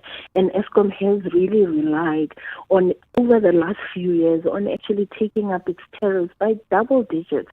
And like ArcelorMittal had to close its operations in Newcastle because the one thing that they were complaining about was energy costs. The other, obviously, was transport costs, what with Transnet not doing well. But those not only hit at households and poor households the most, but they also then impact businesses. And when they impact businesses, then they impact jobs. And in a country where 4 out of 10 people don't have a job, it's not something that we want. We don't want more people joining the unemployment queues. And that's the thing, that if now Eskom decides to privatize these entities, what then does happen is we will see, that's what happens when, an organization is a business, they chase profit, and the one thing that they tend to do is immediately, if there's even a slight drop in their profits, then they go after the workers. They want to retrench workers, and that's something that we are really wary of. So therefore, what's the plan from a campaign to oppose it from both NUM as well as COSATU? So we will be having rolling mass action starting tomorrow. Tomorrow we are going to have marches in the Free State and KZN. And so it is the beginning, because we already had one in the Eastern Cape. And so it is the beginning. We're very unhappy. There's also NERSA and Eskom came to an agreement with the ferrochrome producers. The biggest ones is Samamco and Glencore Merafe Resources, where we sat around the table, labor, business, and government at NEDLAC. We sat around the table, and this resulted in a 35% reduction in electricity prices for these two entities. But regardless of that, Samamco is still going ahead wanting to retrench 2,400 workers. That's a lot of mouths when you think that on average one job actually supports about 7 people. And so when you look at that, it is that even though they were complaining about energy costs and now they've got this incredible 35% discount, they're still going ahead. And this is why. This is the main thing, that they just don't think about, anything else. But that's bottom line. Okay. And it just relegates people to hunger, literally. All right, let's leave it at that. We'll appreciate your time. So that's the COSATU position, supporting NUM in terms of their opposition to the unbundling of Eskom into different entities, in many ways privatized, right? What do you make of it? It's not something we've spoken about much in the last few months. About where do you sit on that one? Think about it. Give me your thoughts. In the meantime, the news headlines with Kolofellow. Thank you, Ashraf. Good afternoon. In the headlines at 4:30, over 823 million rand has been allocated for the deployment of SANDF soldiers to help combat crime in 5 provinces. The deployment of the soldiers will cease on the 31st of March next year. The Cape Crime Crisis Coalition has described the escalating violent crimes and mass shooting on the Cape Flats as organized violence against communities. This after 3 people were shot and killed and 4 others injured last night in what is believed to be gang-related. And further afield, the European Union says it's deeply concerned at a unilateral decision by the US to ease sanctions on Russian oil. That's all from me today. Greg Hose has the details at 5.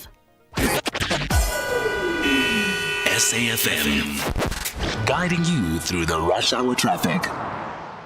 Good afternoon. Starting off in Gauteng, the N12 westbound in Bedfordview has a crash before the R24 highway merge. On the N14 westbound in Centurion, there's a crash at Brakfontein interchange, and on Main Road northbound in Loneal, slow-moving traffic towards Lachlan Road. In KZN, the N3 westbound queuing towards Cliffdale. On the N3 northbound, there's a truck crash on Van Reenens Pass, traffic moving via contraflow on the southbound carriageway, and a stationary vehicle on the N2 southbound after Umgeni Road. In Cape Town, Victoria Road southbound has a crash reported as you approach Hout Bay, Stellenbosch Artiel Road eastbound in Kales River, slow moving at Nooinsfontein Road, and Albert Road outbound, slow moving through Woodstock. With your traffic update, I'm Irma G. This is SAFM Sports with Duming Khapele. Lied to me, you got many choices, but you want to start with cricket. Yes, DP World Lions women are preparing for a big weekend of women's cricket as they chase 2 titles in Durban. Captain Raisibe Ndozake will lead the Lions in the Hollywood Bets Pro 20 final against Western Province women tonight at Kingsmead Stadium. Then the 2 teams will meet again on Sunday in the Hollywood Bets Pro 50 final, where the Lions will defend their Pro 50 title under Captain Khomotso Rapoa. Now, Western Province are the only team to have beaten the Lions in the Pro 20 this season, setting up a highly anticipated rematch between the competition's top 2 sides. Then in terms of football, embattled Kaizer Chiefs co-coach Cedric Kaze not only shocked the media and the fans with his statistics presentation during yesterday's media day in Naturena, but the club's management was also caught off guard. SABC Sport has learned that Kaze's presentation on selected offensive stats, which painted them in a bright light but lacked serious details, was never seen or approved by the club's management before going public. The whole idea of the presentation came as a shock, and Kaze not only set himself and coach Khalil Ben Yusuf a target of 3rd place in the league, but also appeared to be targeting both the management and the fans on the expectations.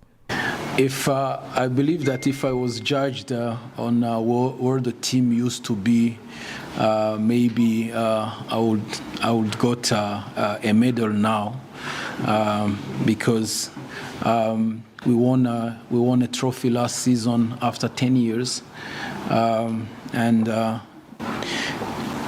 it's sometimes you need to be realistic. You need to be realistic. We are a big club that is in rebuilding. We are a big club that is in rebuilding, and that's the fact that we need to understand. Because if you don't understand that, and you're gonna make a lot of mistakes by thinking that you have to, I have the right to have that. But all these years you haven't have that, then how do you get to that? That's the big question. Because when you raise a lot the expectations, and then even the reality becomes unrealistic. But as I said, let's finish the season and judge us at the end of the season of what we have achieved. Elsewhere, Manchester United legend Wayne Rooney says that Michael Carrick should get the Manchester United job permanently if they qualify for the Champions League. United can go 3 points clear in 3rd if they beat 4th place Aston Villa on Sunday. Both clubs are separated only by a goal difference, with Chelsea and Liverpool 3 points behind and also in action this weekend. Carrick was brought in on a contract until the end of the season, but the team's form since him taking charge has seen the team winning 6 from 8, and only 1 defeat has put him firmly in the conversation. Then in terms of netball, the Gauteng Jaguars are set to unveil Judy Ratete as their new assistant coach ahead of the 2026 Telkom Netball League season. The former Ekurhuleni A coach will serve as deputy to coach Roseanne Mateus, succeeding Anne Makalani, who previously held the role. It's quite exciting to be back into the system of TNL, and obviously I like the fact that also the Jaguars team this year is quite a young team, looking at the mere fact that we only have 3 or 4 older players. By older players that have been in the structure before, or rather, for a better word, players that have been in the system before. So I'm very, very, very excited.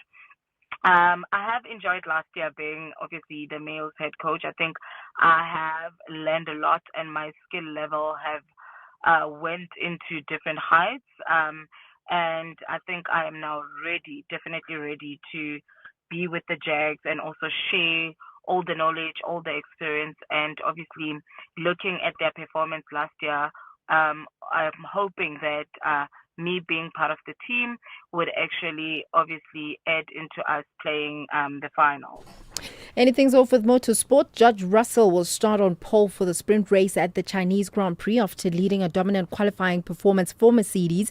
He finished 0.289 seconds ahead of teammate Kimi Antonelli, with championship leader Lando Norris third for McLaren. Lewis Hamilton was fourth for Ferrari, just ahead of McLaren's Oscar Piastri, while Charles Leclerc finished sixth. In terms of defending champion Max Verstappen, struggled and qualified eighth for Red Bull Racing. I'll have more on other sports in the next hour. Okay, perfect. Thanks for that. By the way, just as we end, have the clubs been speaking about that whole SAFA debacle that's taken place? You know, clubs within the PSL and other constituents, because there has been this ongoing row about Danny Jordan, who I believe is going to stand for a fourth term now. We've only been hearing from the disgruntled NEC members who are very passionate about how they feel with regards to what is happening within SAFA as an organization. However, they say they don't have enough numbers to help bring that change within SAFA. So, no clubs have said Danny anything. Jordan for an hour on that fireside chat one of these days. I wonder what you'd say. Well, we'll find out when he says yes. Thank you. Get Spar Super Savings at every store, in every aisle, every day. Like 145-gram Doritos corn chips, buy any two for 38, save 12 Rand. Or 2 liters Paletta, Twist or Iron Brew, buy any two for 29, save 7 Rand. Now that's super savings. Price is valid from 9 till 22 March, while stocks last. Only at Spar. T's and C's apply. Pressure keeps rising as the dire for victory intensifies. AS Otoho Di Oyo chase maximum points on home soil, but Egyptian giants Zamalek believe they are more deserving of the win. Catch the action live at 3 p.m. Then at 10 p.m, Al Mazri Sporting Club are looking to triumph in front of their passionate home fans. Meanwhile, CR Belouizdad are confident they will celebrate long into the night. This is the doubleheader of the CAF Confederation Cup first leg quarterfinals. Witness both thrilling encounters on Saturday 14 March, live on SABC Plus and SABC Sport on DTT Channel 4. Also available on SABC radio stations. Proudly brought to you by SABC Sport. For the love of the game. This Human Rights Month, we commemorate a significant milestone, the Bill of Rights at 30, making human dignity real. For 3 decades, South Africa's constitution has been a beacon of equality, freedom and justice for all. Yet dignity is not just written in our constitution, it must be lived, protected and upheld every single day. Join SAFM as we unpack the issues that matter, elevate voices driving change, and reflect on the progress we've made while confronting the work that still lies ahead. SAFM, leading the conversations that move us. Economic news on SAFM. Facts and figures you can count on. Well, eye on the markets. Paswani Mpatlele, Senior Accounts Manager at Markway Fund Managers. What have you got today? Afternoon, Ashraf, and happy Friday to everyone. Well, global stagflation is real, Ashraf. The market is accepting the effect it will have on consumer sentiment as we enter the second week of the Middle East conflict as it remains dominating. The markets are pricing the reality of a sustained fighting, which is reflected in the higher oil price sitting at $100 a barrel. And Ashraf, the near-term target we could see next week is 110. To give you perspective, Ashraf, we would need to see a sustainable level breaking down below $75 a barrel to give us any form of relief against inflation concerns, which is currently the number one priced in risk in the markets right now. Investors are selling bonds, yields are rising notably, and this is not only happening in the US, but back here at home in South Africa. We've seen the 10-year yield being sold off sitting at 8.8, and all this is signaling a big red flag that no cuts can be seen in the near term, or at least to the back end of quarter three. And this is at the back of that they would be concerned about the growth implication and would require stimulation from the SARB. To avoid further supply concerns in terms of oil, the US continues to allow other countries to buy from Russia as they benefit. Gold in this environment holds bullish, up 0.2% at $5,090 an ounce. Platinum under pressure on these rates concerns, down 3.5% at $2,055 an ounce. Looking at equities, they're in an oversold pattern, they're bearish. However, we're seeing short-term rebounds happening like the likes of today. We see the Dow, the S&P and Nasdaq up 0.3, but it's still reflective that it's rebounding in a bearish pattern. The likes of Europe is also showing some similar things. DAX and FTSE up 0.3%. Locally here, we are also under pressure, down 1.4%. The resource sector that is rate sensitive is a signal down 4.5%. Industrials is up 1.1%, and financials are flat. When we talk to our currency, the rand is being sold off and it's tilting now to be pulling on being bearish in favor of the likes of the dollar, which is turning bullish, reflecting where investors are wanting to take their money in this environment.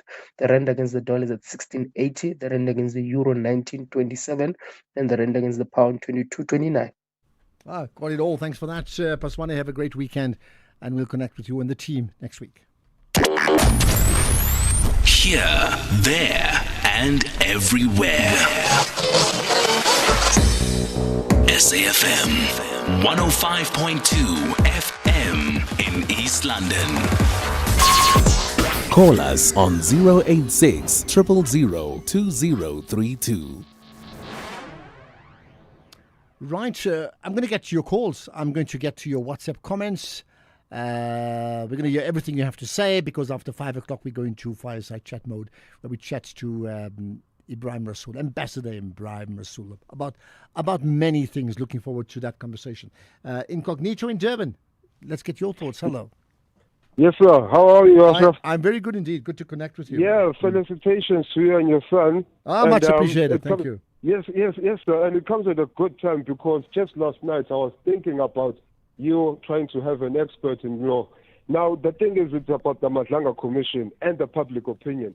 And you know that there have been a lot of callers saying that these guys are already convicted and they need to be sent straight to jail.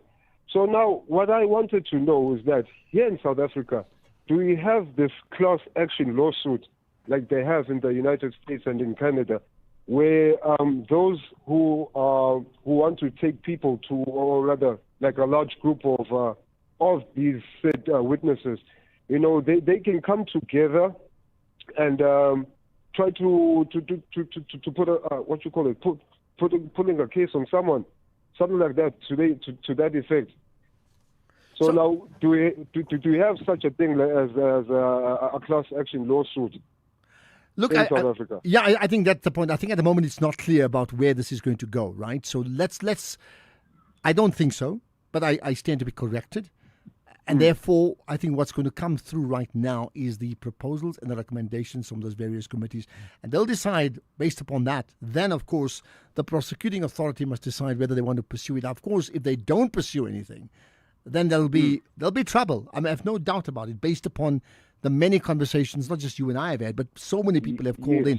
If there's no action after all of this, really, then if there's no action taken upon by the NPA, then can the public, you know, put a trial on this such a class action lawsuit, something of that effect? If the NPA doesn't do anything, and to try and avoid riots and the noise and all of that, can the public actually take these witnesses to court? Right. Let's open that question to anybody else from a legal background, and we want to just comment so I don't fish about it. So thanks for putting that on the agenda, Incognito in Durban. Right. Right. There's more. So Mosiwa Lakota being buried tomorrow, by the way. your thoughts about cartels? You know, Ashraf, I still believe that there are other cartels that are operational in South Africa as we speak, other than those big five we've been told about. You know why I'm saying that? Do you still recall during the Zondo Commission how flabbergasted we were, how astonished we were, how surprised we were? It was like, wow, wow, wow. What is going on in South Africa? Each and every sitting of that commission. Do you know what was happening on the other side of the country? Tembisa Hospital was being looted while Zondo Commission was active. Thanks very much, Ashraf. This is Bongani. Thanks for that, Bongani. But do you really think? I mean, I heard what you said. Listen, these lootings are big money. I mean, there's no doubt about it. And you hear the numbers; it's just frightening.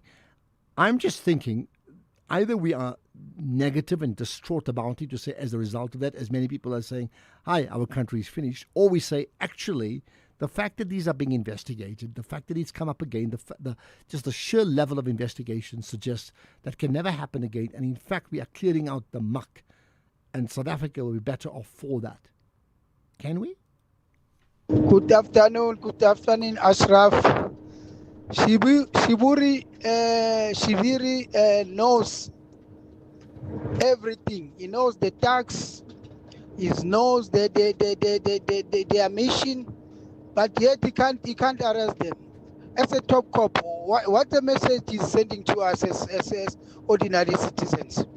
The president must take action. There's evidence. The evidence is there. The Madlanga Commission has done a lot. Thank you, Ashraf. This is Anonymous. Okay, well, action is what you're talking about. Action at the World Cup? What about that? Good afternoon, Ashraf. SAFM listeners. Ashraf, man, I think this World Cup will not be the most successful World Cup, man. There's going to be a serious problem there, and I don't think South Africa should participate there. I mean, Iran has already said their team is not going there.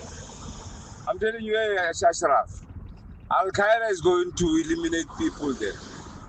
I'm telling you, this is not safe for all the countries that's going to take part in that World Cup. It's not safe at all. Now, this is the time for Al-Qaeda and these other groups. They're going to target America now. This is the time.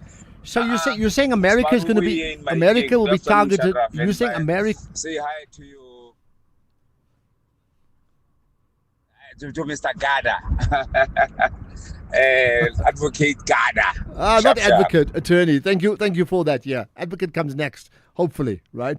So you're saying that you suspect the Americans will be targeted by Al Qaeda. I wonder, really, why would you be that? In fact, many suggest that the biggest threat to America is Americans themselves and their own policy. And by the way, is Al Qaeda not finished? Just questioning. Good afternoon, Asho, and good afternoon to the listeners of the SAFM.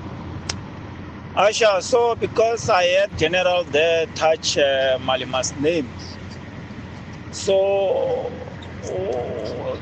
I think even him is supposed to go to Madlanga Commission, or maybe all those people who their names are touched there at Madlanga. They must go and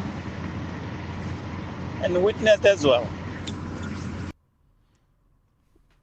Okay, well, listen, that may happen, isn't it? One at a time. In fact, what we'll do is there's a lot more to come. We'll play those voice notes. There's a chance for me more voice notes and comments from you right after this.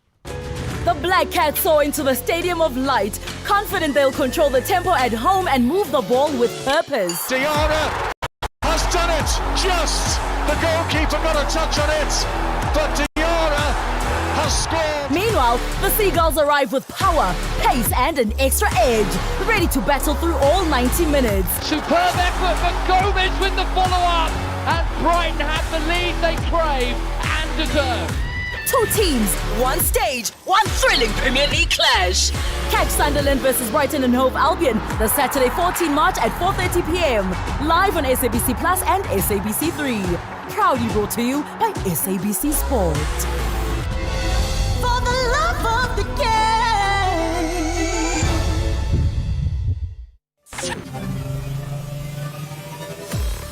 Hi, I'm Zycard. Catch me every Saturday from 7 to 9 p.m. on Spotlight as we bring you blow-by-blow sporting action, news. That's Spotlight every Saturday. You don't want to miss it.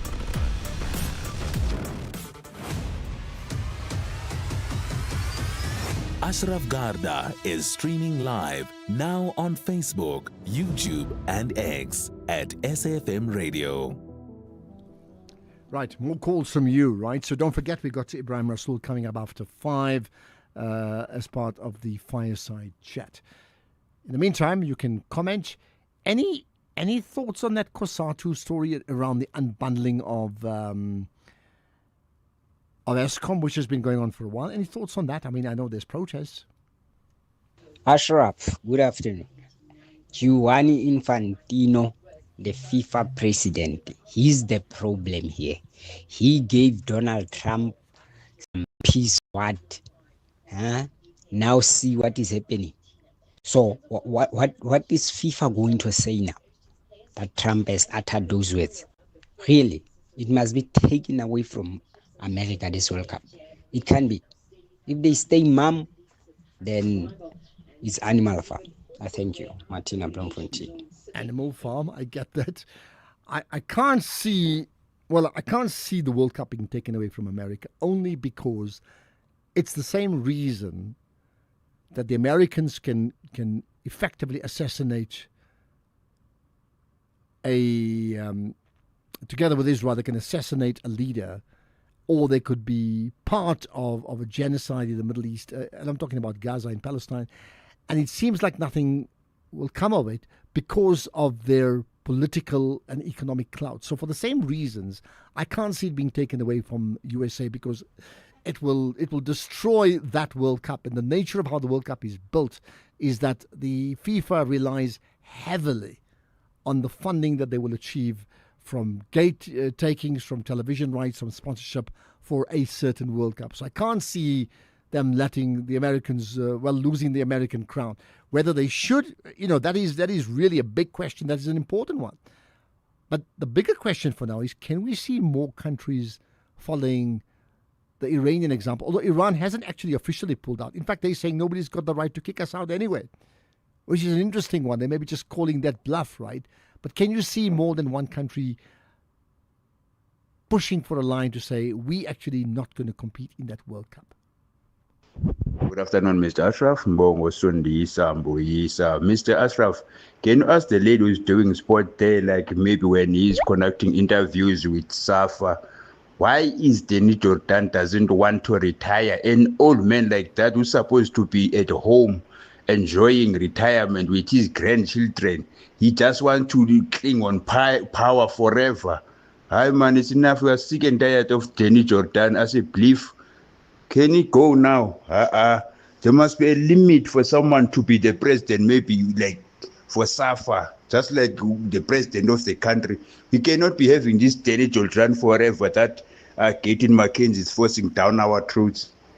Thank you. I mean, I don't know if Tumi knows the answer. That's my point, because it's a question everybody's asked. Why would you want to stay around forever? And there is opposition to you. Well, why? Good day, Ashraf. What if every department in South Africa could have its own commission? For example, the Department of Health or Education, how they handle their procurement into alleged syndicates that are known to be operating there as well. Let's think about the Gusasa story. For years, abuse of government procurement processes, inflated prices, ring tenders, cost suppliers, political connected middlemen, death of whistleblowers. What if the Kate and the police cartel is one of the few unlike cartels that were being exposed? I just wish to see the Eskom cartels as well. So you think it's cartels, and you want to see how they go. By the way, okay, I hear that one. On the other hand, regarding the ICJ, other countries have joined in. The Netherlands, the latest one. It's interesting how South Africa looked isolated at some stage. More and more countries, including now European countries, are following suit and supporting not just South Africa, but effectively themselves as a grouping to say that the issue of genocide against Israel must be pursued by the ICJ, and they presented their very own case.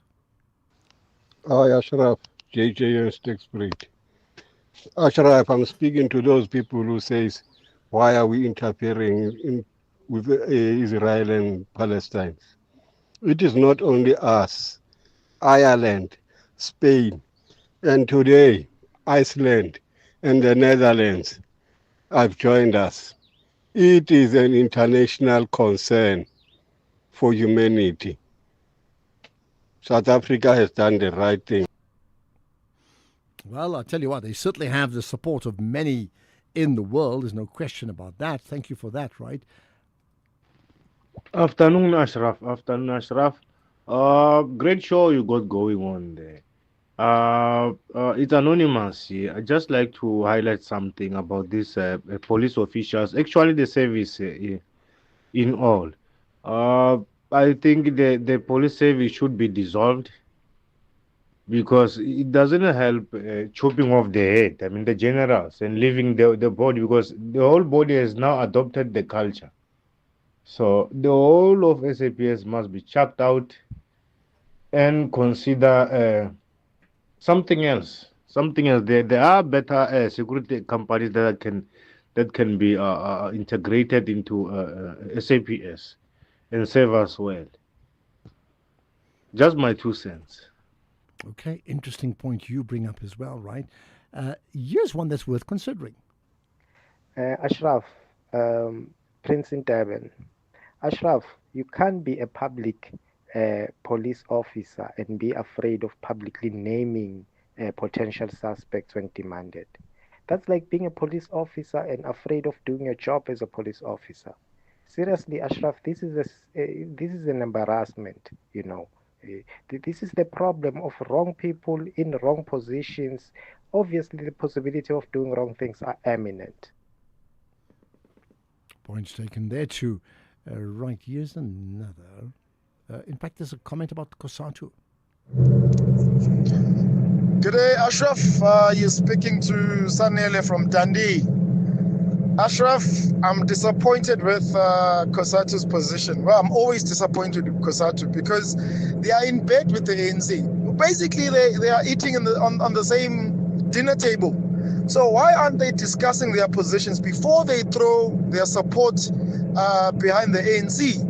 Why do they not negotiate these positions? Because now what's going to happen is the resolution is being implemented, and the only position that they have left is to cause a ruckus through protests, through stayaways, and through mass action. It seems childish. It really seems childish. Thank you. But what is the leverage of a trade union? You talk about protests and stayaways. What is the leverage of a trade union? Okay, think about that. Let's get the news now. Ibrahim Rasool coming up after that. Remember that, 5 o'clock. Here's Greg Hose.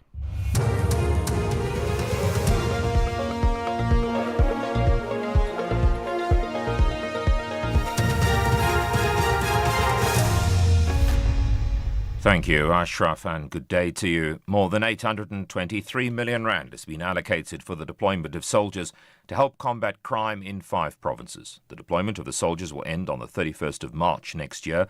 In a statement, President Cyril Ramaphosa has informed the National Assembly and the NCOP of his decision to deploy 2,200 soldiers to the Western Cape, Eastern Cape, Gauteng, the Free State and the Northwest. They'll assist the police in addressing illegal mining and gangsterism. Presidency spokesperson Vincent Magwenya. This deployment serves to prevent and combat crime and support and preserve law and order under Operation Prosper, which is targeting illegal mining and gangsterism. The deployed members of the SANDF will assist the South African Police Service to prevent and combat illegal mining and gangsterism in the provinces of the Eastern Cape, Free State, Gauteng, Northwest, and the Western Cape. The Cape Crime Crisis Coalitions described the escalating violent crime and mass shootings on the Cape Flats as organised violence against communities. This after 3 people were shot and killed and 4 others wounded near Bishop Lavis last night in what is believed to be a gang-related incident. The coalition's Llewellyn McMaster. Until we dismantle the gang networks and the illegal gun economy behind them, these massacres will continue. What we are witnessing is the devastation that communities are experiencing, as well as the normalization of mass murder at the moment in some of the poorest neighborhoods in our city. We need sustained, intelligence-driven policing. The Matlanga Commission's heard an in-camera application from the attorneys of Witness G. Witness G is a witness who works with police informers and is believed to have been Northwest businessman Brown Magotsi's handler. His attorney, Seppo Matlala, has requested that the Commission chairperson have Witness G's testimony heard in camera through an intermediary. Matlala cited safety concerns. So what we're asking for, in principle, is for the evidence to be given remotely. However, it can be broadcast and remotely and off camera. Remotely and off camera, yes, that's correct, Chair. Remotely and off camera. And if it is possible, we'd also request for, if the technology, if the Commission is in possession of this technology, voice altering technology.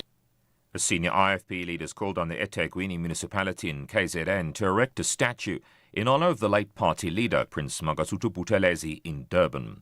This comes after President Ramaphosa unveiled statues of struggle icons Nelson Mandela and Oliver Tambo in Durban earlier this month. The KwaZulu-Natal Cooperative Governance and Traditional Affairs MEC and IFP NEC member Thulasizwe Buthelezi. We applaud the decision of the municipality to erect the statues of our leaders, but is incomplete without the statue of Prince Mangosuthu Buthelezi, because he was the bridge between the ANC mission in exile of Oliver Tambo and the first democratic order of President Nelson Mandela. The bridge was Mangosuthu Buthelezi, and therefore the third statue will then bring the total picture into completion, and we urge the eThekwini municipality to do that. The European Union says it's deeply concerned at a unilateral decision by the US to ease sanctions on Russian oil. The BBC's Electra Naismith has more. The EU has been blindsided by Washington's decision. 4 years of pushing the case for continued Russian sanctions over its war in Ukraine undermined overnight. Washington announced its waiver late on Thursday in an attempt to rein in surging global oil prices. Germany's Chancellor said the decision was wrong, whatever the reason. The US says it's a narrowly tailored short-term measure. Russia will be hoping it lasts longer, with experts saying it's Moscow that's one of the biggest beneficiaries of the current crisis. Top story, more than 823 million rand has been allocated for the deployment of soldiers to help combat crime in 5 provinces. It says AFM News, I'm Greg Huss. In sports this hour, Sundowns warned to tread carefully against Stade Malien. Blitzboks target strong finish in New York, and Russell clinches pole in China Print qualifying. More details at 5:30. SAFM, guiding you through the rush hour traffic. Good afternoon. Starting off in Gauteng, the M1 southbound in central Johannesburg has a crash near Crown Interchange. Colette Drive eastbound in Melrose has a crash near Athol Oaklands Road, and on Sefako Mokgato Drive in Pretoria there's a crash near Vinco Street. In KZN, on the M4 there's a crash at Glen Ashley. Harry Gwala Road has a crash near New Dunbar Road, and on the R103 westbound in Pietermaritzburg, queuing traffic towards Market Road. In Cape Town, the R300 southbound is slow moving towards the N2 highway exit. The M7 Jakes Hudville Drive southbound queuing towards the R300 junction, and Kuburg Road southbound in Brooklyn queuing towards the N1 Kuburg interchange. With your traffic update, I'm Irma G. Here, there, and everywhere. SAFM 104.6 FM in Kimberley. What's up? I'm Zayn Mears. Feel the vibe. only on SABC2. And mark your calendars for Paradise, starting 23rd of February 2026, Monday to Friday at 7 p.m. Live in every beat, the pulse of South Africa. The pain of losing a loved one is never easy. At Clientele, we understand that burying loved ones with dignity truly matters. Our funeral plans pay out cash within just 24 hours, and you receive 200 Rand airtime when you claim. Plus, we cover up to 13 people on one plan. SMS SAFM to 48031. That's 48031. Clientele Life is an authorized FSP and licensed life insurer. T's and C's online. Standard rates apply. The National Pulse with Ashraf Garda on SAFM. You're listening to the National Pulse, weekdays 3 to 6 p.m. Right, so the Friday Fireside Chat is where we go, which means that whatever you've shared in terms of voice notes and comments up to now, we put that on hold because now it's all about the guest we have today. So on a Friday with a Fireside Chat, we get somebody in and we just talk. We effectively get them to get things off their chest and whatever it is they want to raise. So two things happened that sort of links us to the guest that we have today. One is I had the privilege of moderating a pledge line for an organization called Humanity. And then I found that Ibrahim Rasool was one of the key drivers for it. And I thought that's fascinating because, like, you tend to forget where this person is now. That's the one thing, where he is after, Donald Trump and company showed him the door in the USA, right? Because, a few months later, the world's very hectic and we move on to other things. And then, of course, a few days later, we had the American ambassador effectively, suggesting he doesn't care about our laws.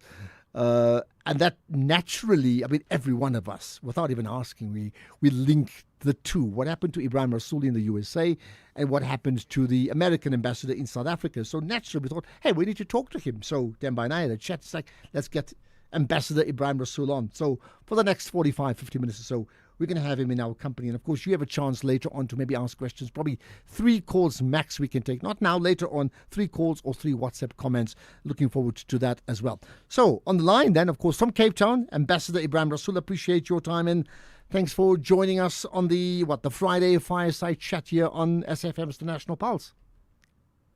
Thank you very much, Ashraf, and it's a privilege and an honor to speak to you and your listeners. Thank you. Now, often when I speak to guests and I've got a visual of them, because they're not in studio, I tend to look at what they've got in the background. So I'm looking at that frame that you've got there, and it's got a frame of the South African flag, but perhaps you can tell us more about what it says, because it looks like it's Arabic inscription. I can't pick up everything. Tell me about that. No, that was actually a guest from the Muslim community inspired by my wife's uncle when I was elected as Premier of the Western Cape. And they did that South African flag. They got Ahmed Soni, who is a great Muslim artist in Cape Town. They commissioned him to do it. And the text is, translated, is hold on fast, all of you together by the rope which is extended to you by God, and be not divided amongst yourself. So it was by and large a Arabic reflection of the vision that we had for the Western Cape to make it a unified home for all. So that is it, and it has followed me since then to whichever house we lived in, and now it has pride of place in my own home here. It's been in Washington with me, it's been in Leeuwenhof with me, it's been back in Pinelands when I moved back home, and now it's found hopefully its ultimate resting space. Okay, well, it's a good segue to ask you about, this conversation is completely unscripted. We just go all over the place, right? Just on reflection then, and we'll talk about the ambassador position with USA just now, but the Western Cape on reflection in terms of your role as the Premier, on reflection now, what did you get right? What did you get wrong? No, I think that that there were quite a few things that we got right. I think that we, for example, didn't go after all the small, petty criminals. We went after the crime bosses, and we fully utilized, for example, POCA legislation, Prevention of Organized Crime Act, and went for the 200 high flyers and got more than 100 of them in prison. based on various things. So we never got Stucky on drugs or murder, but we got him on rape. We never got Stansfield on drugs or murder. We got him on RICO, not paying his taxes, and so forth. So I think we got quite a few of those kind of things right. We had 20,000 Bambananis, communities, safety officers patrolling the streets so that the police can do the real work. So that was one thing. I think we got a good health platform together. We launched, even before it was fashionable, the HIV/AIDS campaigns in the Western Cape. I think we really invested in really good infrastructure, whether it was a film studio, whether it was a convention center, whether it was the interchanges ahead of the World Cup to ease congestion and so forth, the new airport. So I think that we did quite a few things. I think that as is too usual with the ANC, what we got wrong is that when we get power, we think it's permanent. We think we have all the people with us, and we stop working at it, and we start fighting amongst ourselves to anticipate the next round of positions that will come open. And so I think we messed it up effectively, and that will go down. The good thing is that by and large, people see me as the victim of those machinations, and that what we achieved in that term had been interrupted because it stopped effectively. Okay, interesting. I mean, you say you're a victim. I mean, many others, talk about you, and there's been slurs about your leadership in terms of money issues. I'm talking about as the Premier. How then, even now, do you respond to that? Because it often does come up. No, when I effectively ended my term, I said, if you have any of those issues that you want to deal with, don't run to the media. Go to a police station, lay a charge. I'm completely open to that. The good thing is that all the allegations about paying for journalists have been investigated, whether it was by independent media itself, whether it was by Helen Zille's incoming administration herself. They all admitted they could find no trace of such monies ever going to journalists. I think I just do media differently. And so all in all, the good thing is that they wouldn't find that there were corruption of tenders, there were corruption of contracts, and all of those kind of things. I think that it was a small matter of whether journalists were paid to favor me, and I think it's been investigated and put to bed. But I do think that where I refer to the issue of victimhood, I think that really it was something like Gwede Mantashe in his report to the 2012 conference of the ANC said, listen, we dealt with this badly. We got rid of the one guy who could have kept us in power and who had a momentum going. But those were the prices that we were prepared to pay. So now, I mean, you fast forward to 2026, the Democratic Alliance is pretty entrenched.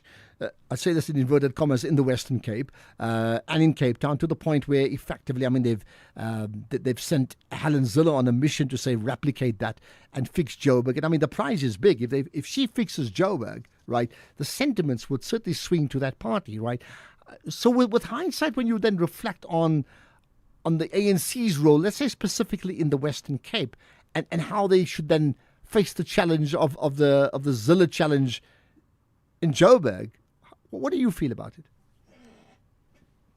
Look, great movements rise and fall. And the question is often, was it murder or suicide? And I think definitely in the Western Cape, we are facing the prognosis of suicide.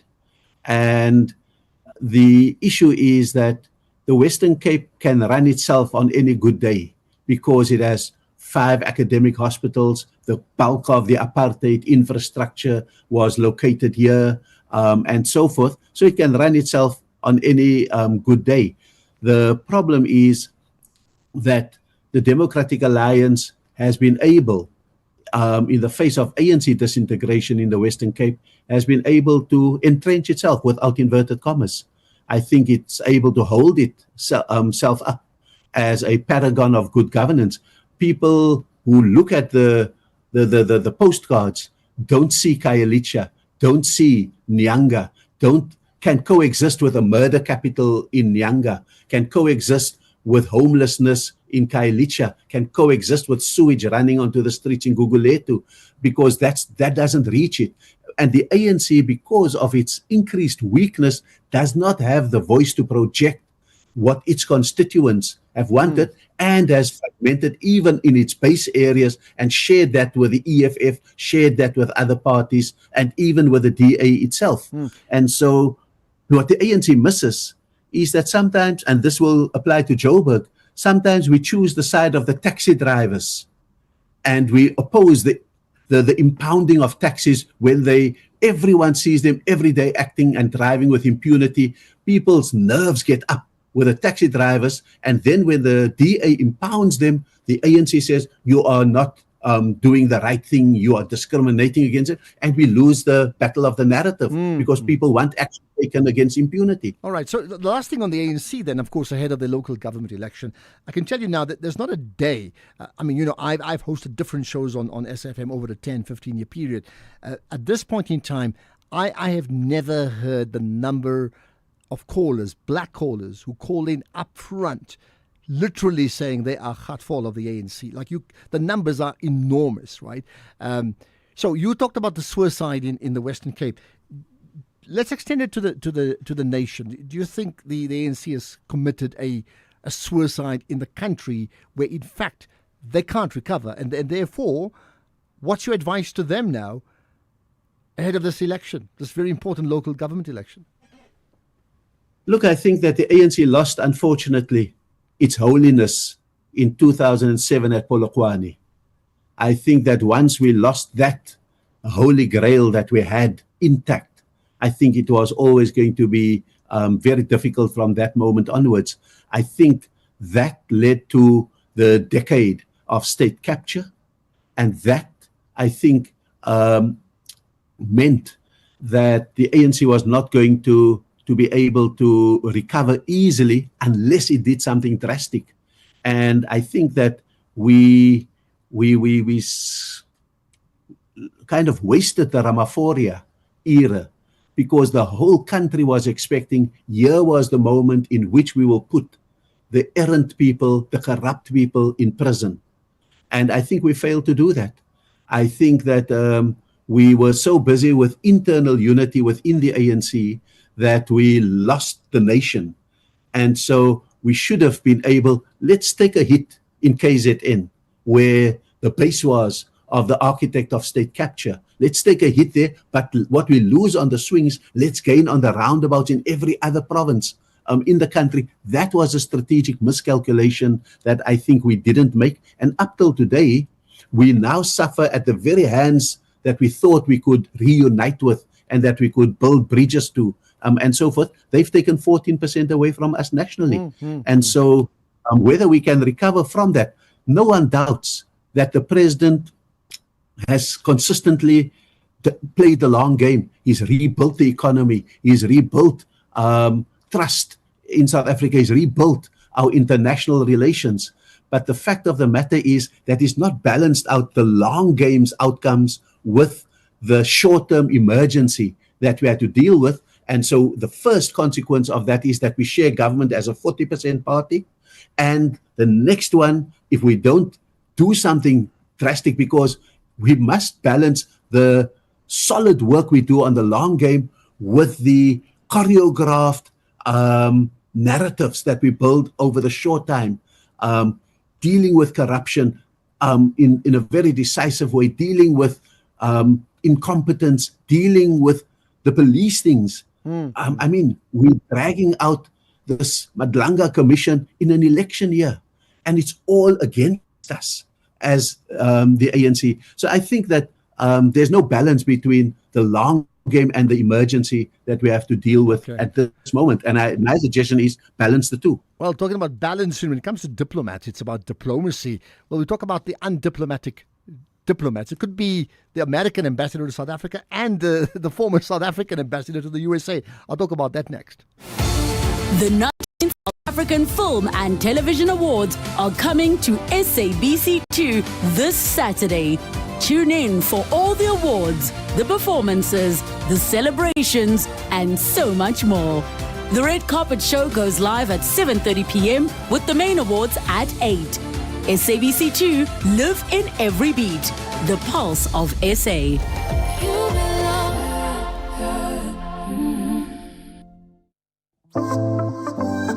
Wherever you are in the world, SAFM 104 to 107 is accessible. We're also streaming live on Facebook, X, and YouTube at SAFM Radio. We acknowledge and appreciate everyone tuning in and watching our streams. Stay with SAFM 104 to 107 as we bring you Commission Live, breaking stories, and thought-provoking lectures. SAFM, leading the conversations that move us.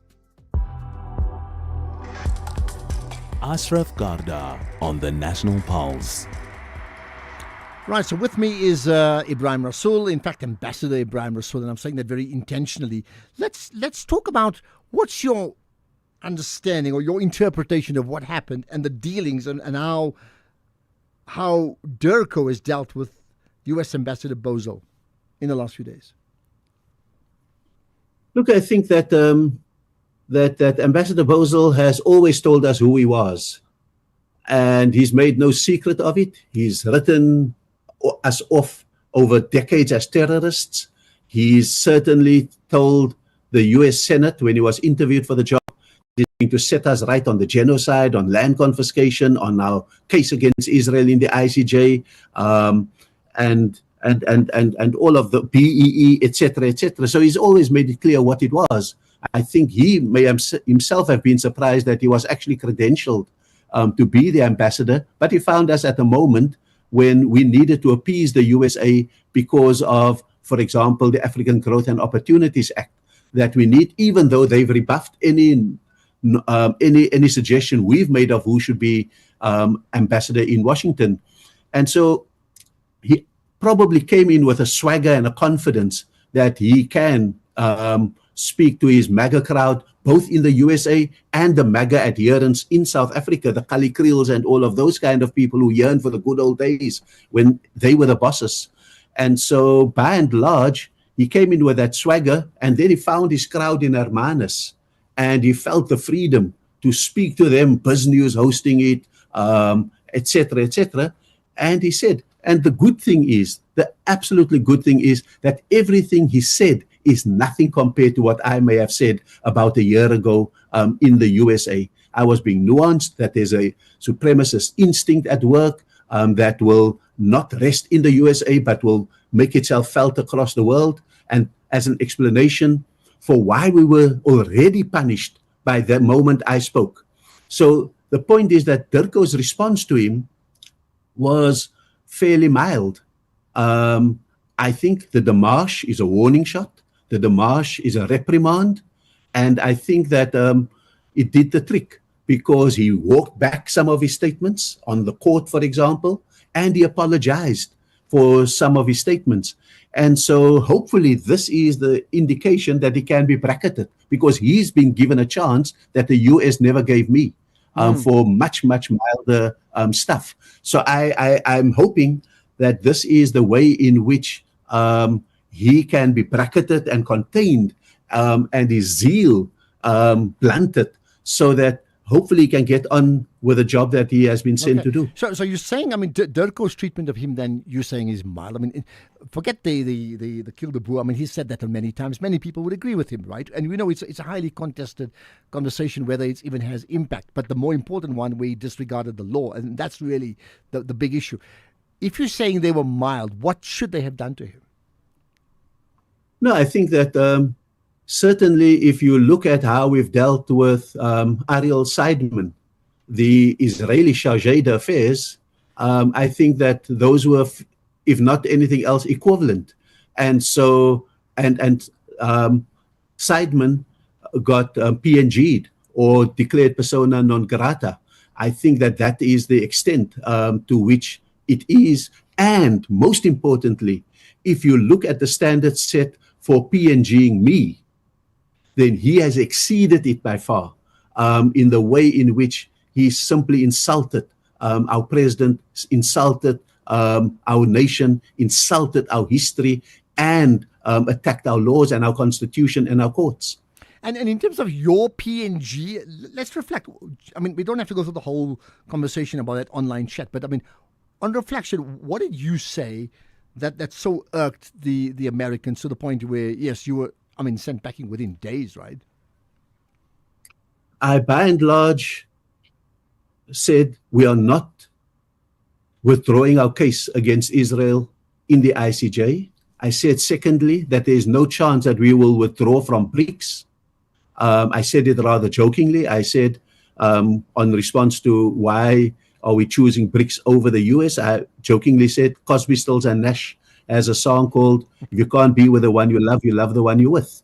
And the US wasn't loving us. At that point, in fact, they were punishing us. I was saying this to a South African audience to explain that whatever our diplomacy was up till that moment, there is something that we are not factoring into why we have lost all our PEPFAR money, all our World Health Organization funds, all the USAID funds, why we have 30% tariffs sprung on us, why AGOA has not been renewed yet, and why South Africa is being treated.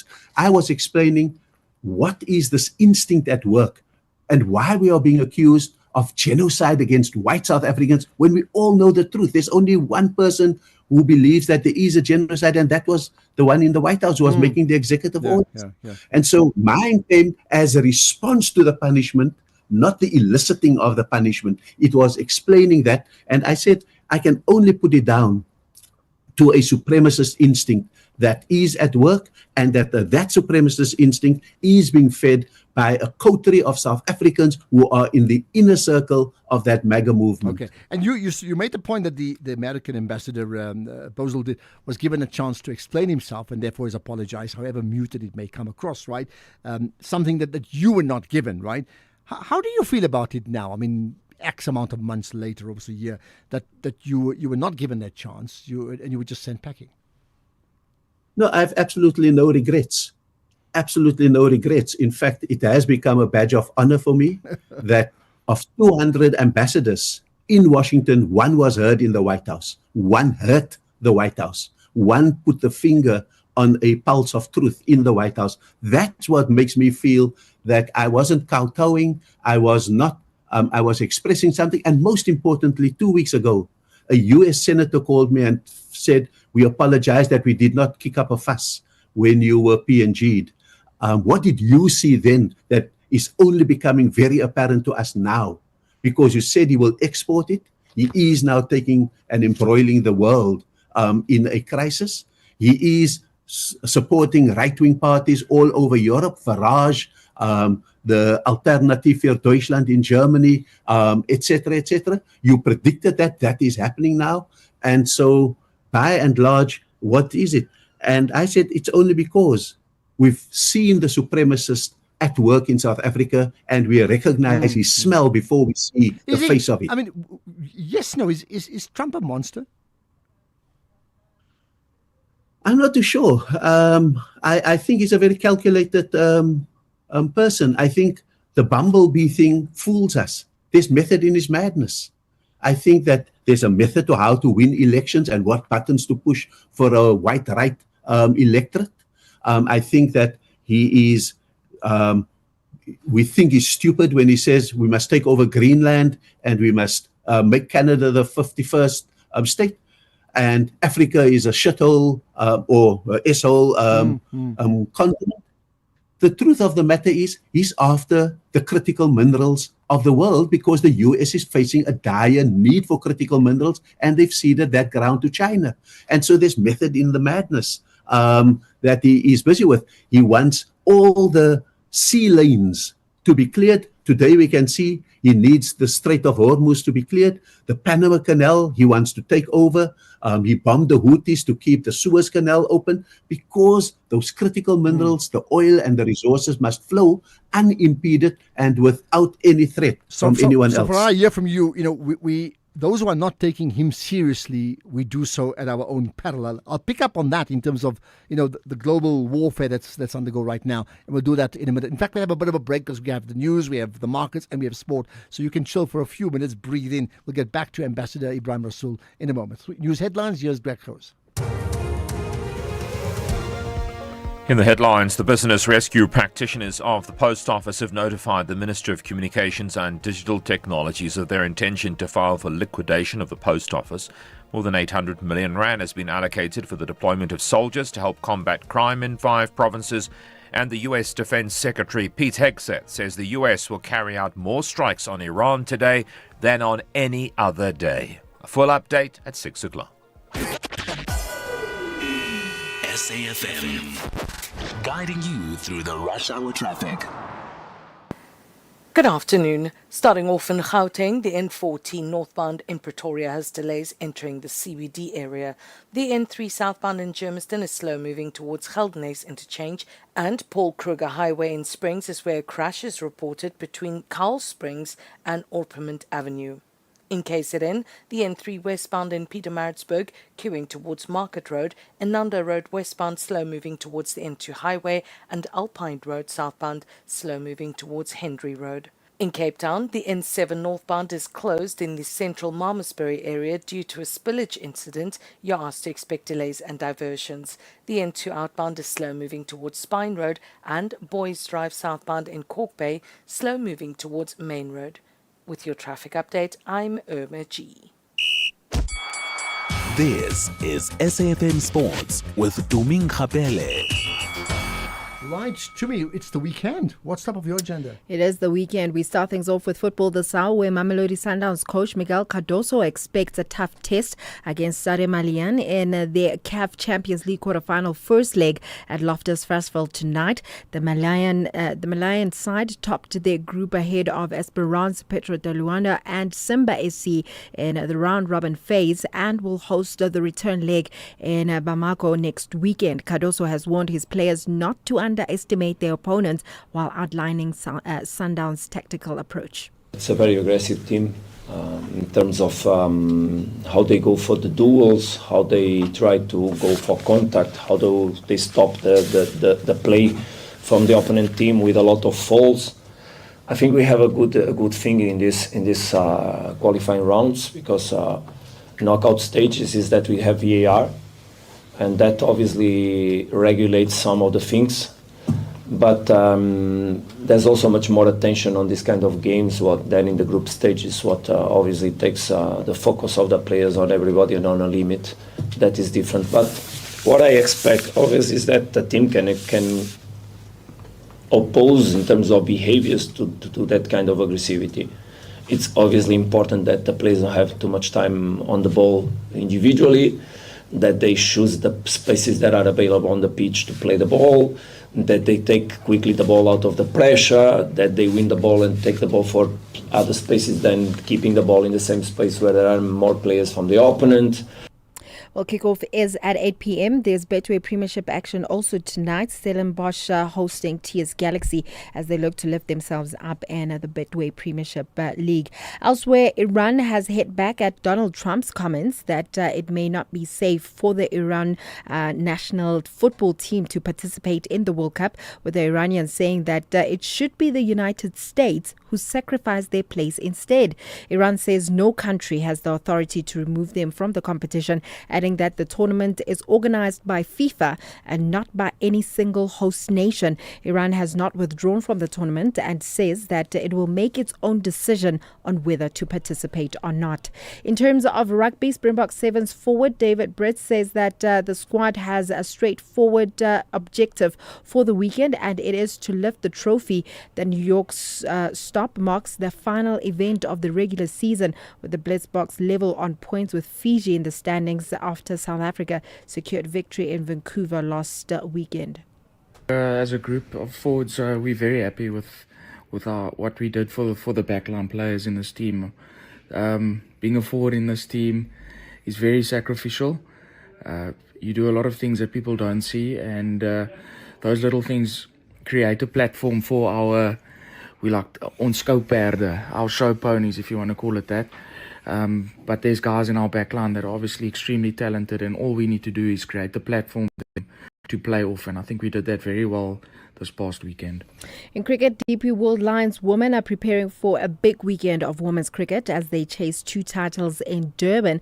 Captain Raisibe Ntozake will lead the Lions in the Hollywood Bets Pro 20 final against WSB Western Province women today at Kingsmead Stadium. The 2 teams will meet again on Sunday in the Hollywood Bets Pro 50 final, where the Lions will defend their Pro 50 title against Captain Komozo Rapo.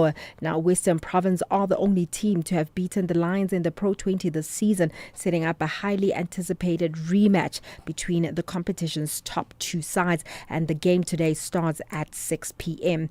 Finally, in motorsports, Judge Russell will start on pole for the sprint race at the Chinese Grand Prix after leading a dominant qualifying performance for Mercedes. He finished 0.289 seconds ahead of teammate Kimi Antonelli, with the championship leader Lando Norris third for McLaren. Lewis Hamilton was 4th for Ferrari, just ahead of McLaren's Oscar Piastri, while Charles Leclerc finished 6th, and defending champion Max Verstappen struggled and qualified 8th for Red Bull Racing.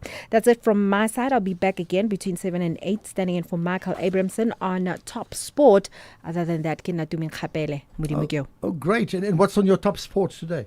Today, we're talking to a legendary swimmer. So why are you not telling us about it? Who's this legendary swimmer? We're talking to, you'll find out. Oh my goodness. And we're also touching on the Chinese Grand Prix. With just 10 games to go until the end of the season, Ezimnyama Ngenkani know exactly how crucial 3 points are. Meanwhile, their visitors from the of Roses have arrived in Orlando, chasing those very same points. This is the Betway Premiership. Forever. Catch Orlando Pirates versus Siwelele FC the Saturday 14 March at 2:30 p.m. live on SABC Plus and SABC One. Then on SABC radio stations at 3:30 p.m. Proudly brought to you by SABC Sport. For the love of the game. The Foals and the neighborhood kickers know there's no room for compromise. Both sides are desperate to climb out of the bottom half, and only maximum points will do. This is the Bundesliga. Football as it's meant to be. Catch Borussia Mönchengladbach versus St. Pauli on Friday, 13 March at 9:30 p.m. Live on SABC Plus and SABC Sport on TTT Channel 4. Proudly brought to you by SABC Sport. For the love of the game.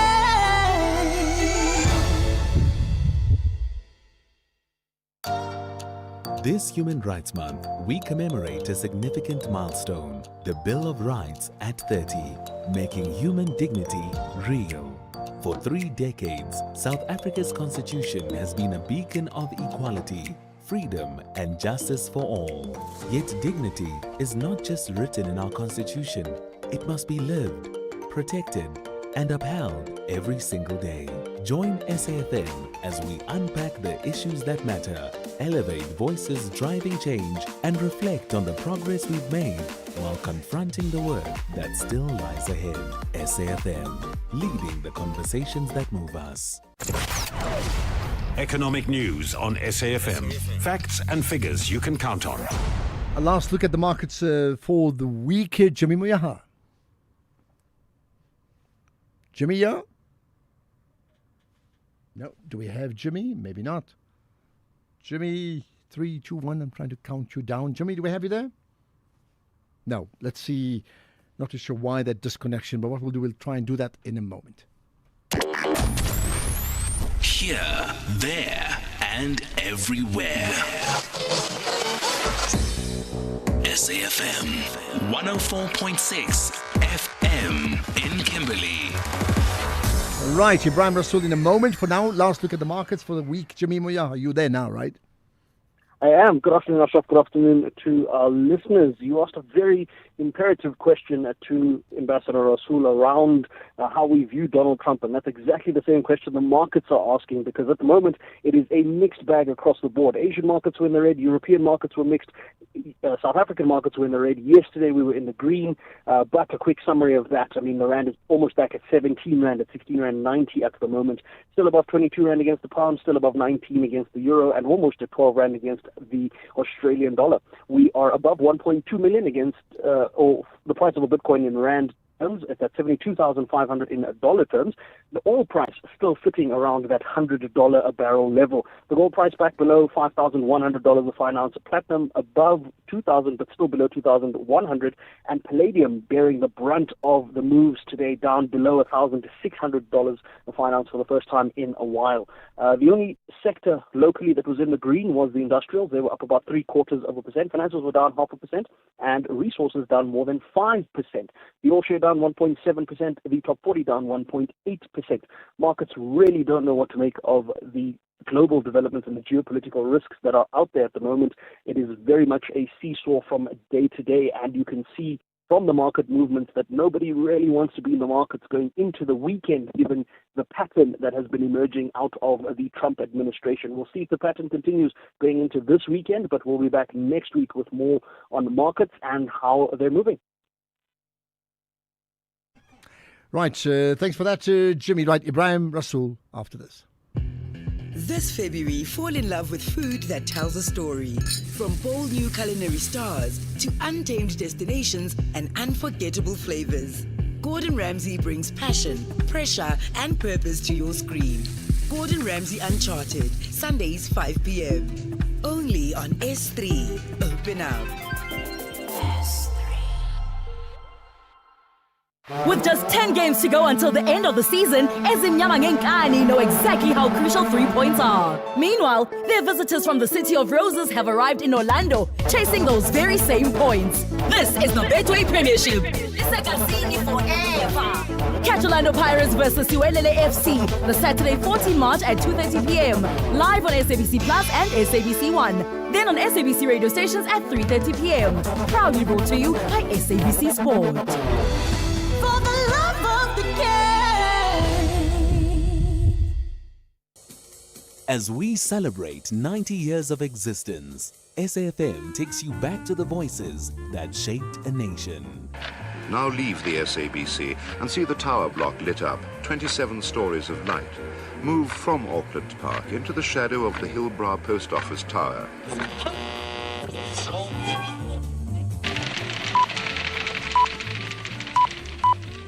This is the English service of the SABC. Here is the news, read by Patricia Carr. A member of the Planning Committee of the President's Council, Mr. Nick Turnich, has been appointed chairman of the Council's Community Relations Community. 90 years of trusted voices. This is SAFM. The National Pulse, weekdays, 3 to 6 p.m.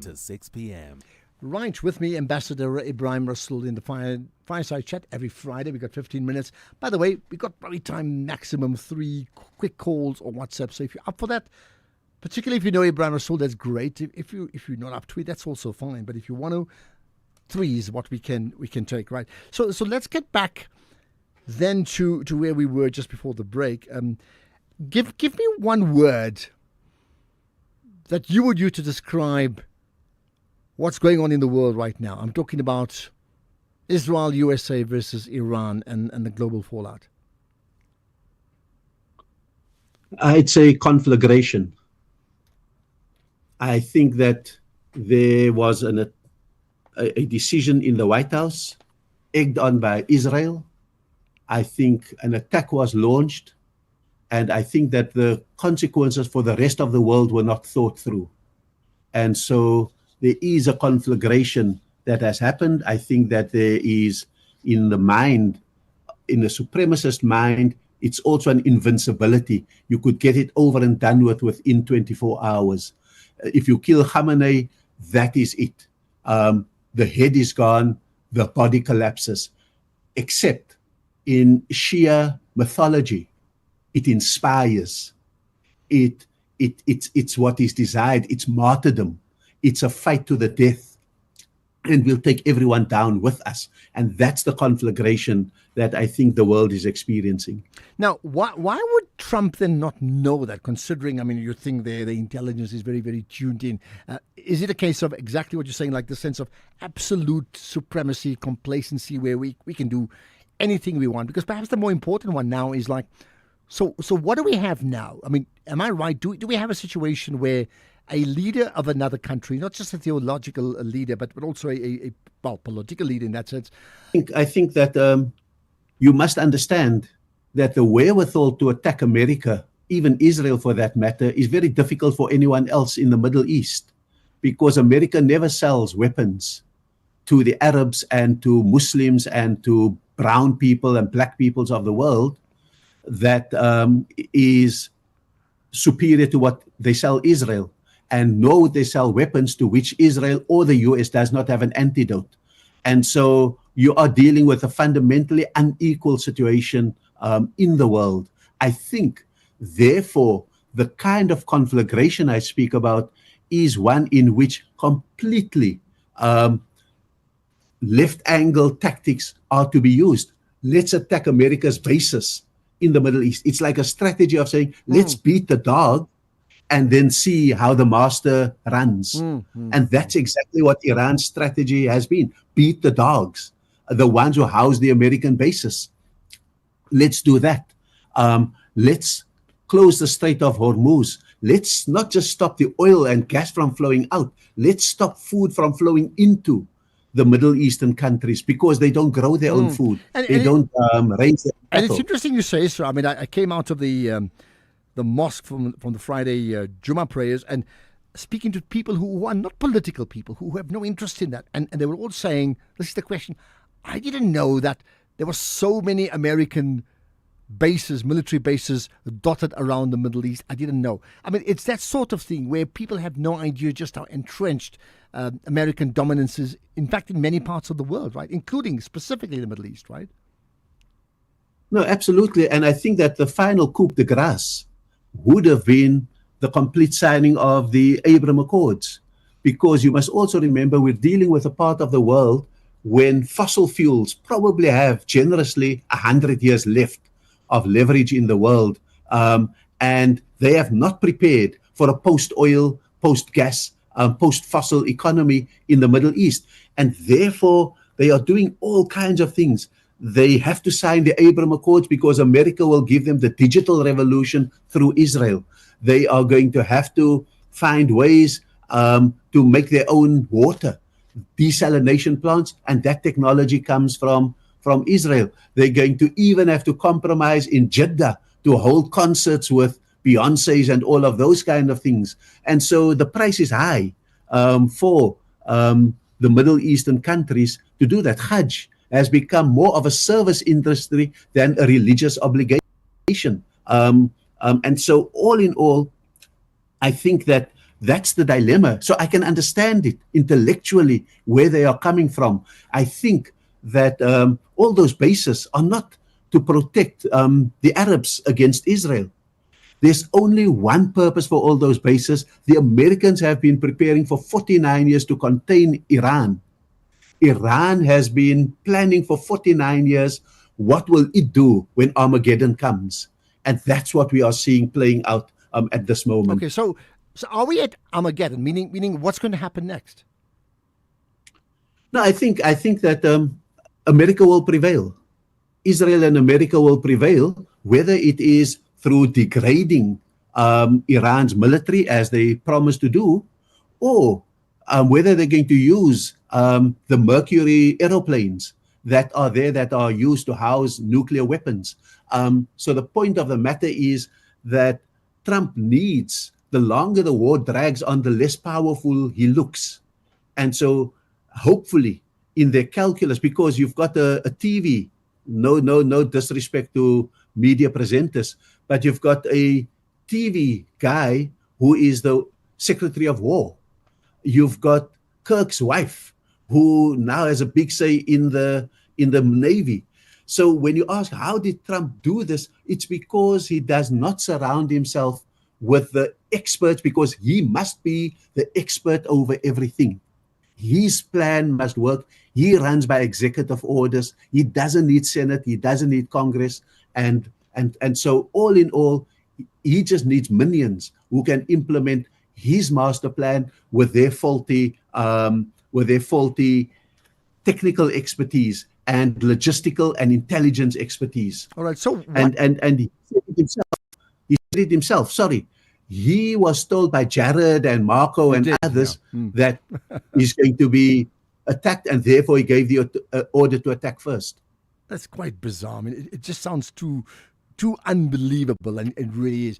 What role should South Africa play in what's playing out in the Middle East, and what role should South Africa play globally in terms of the attempted balance they've had about being non-aligned, notwithstanding their stance on the ICJ?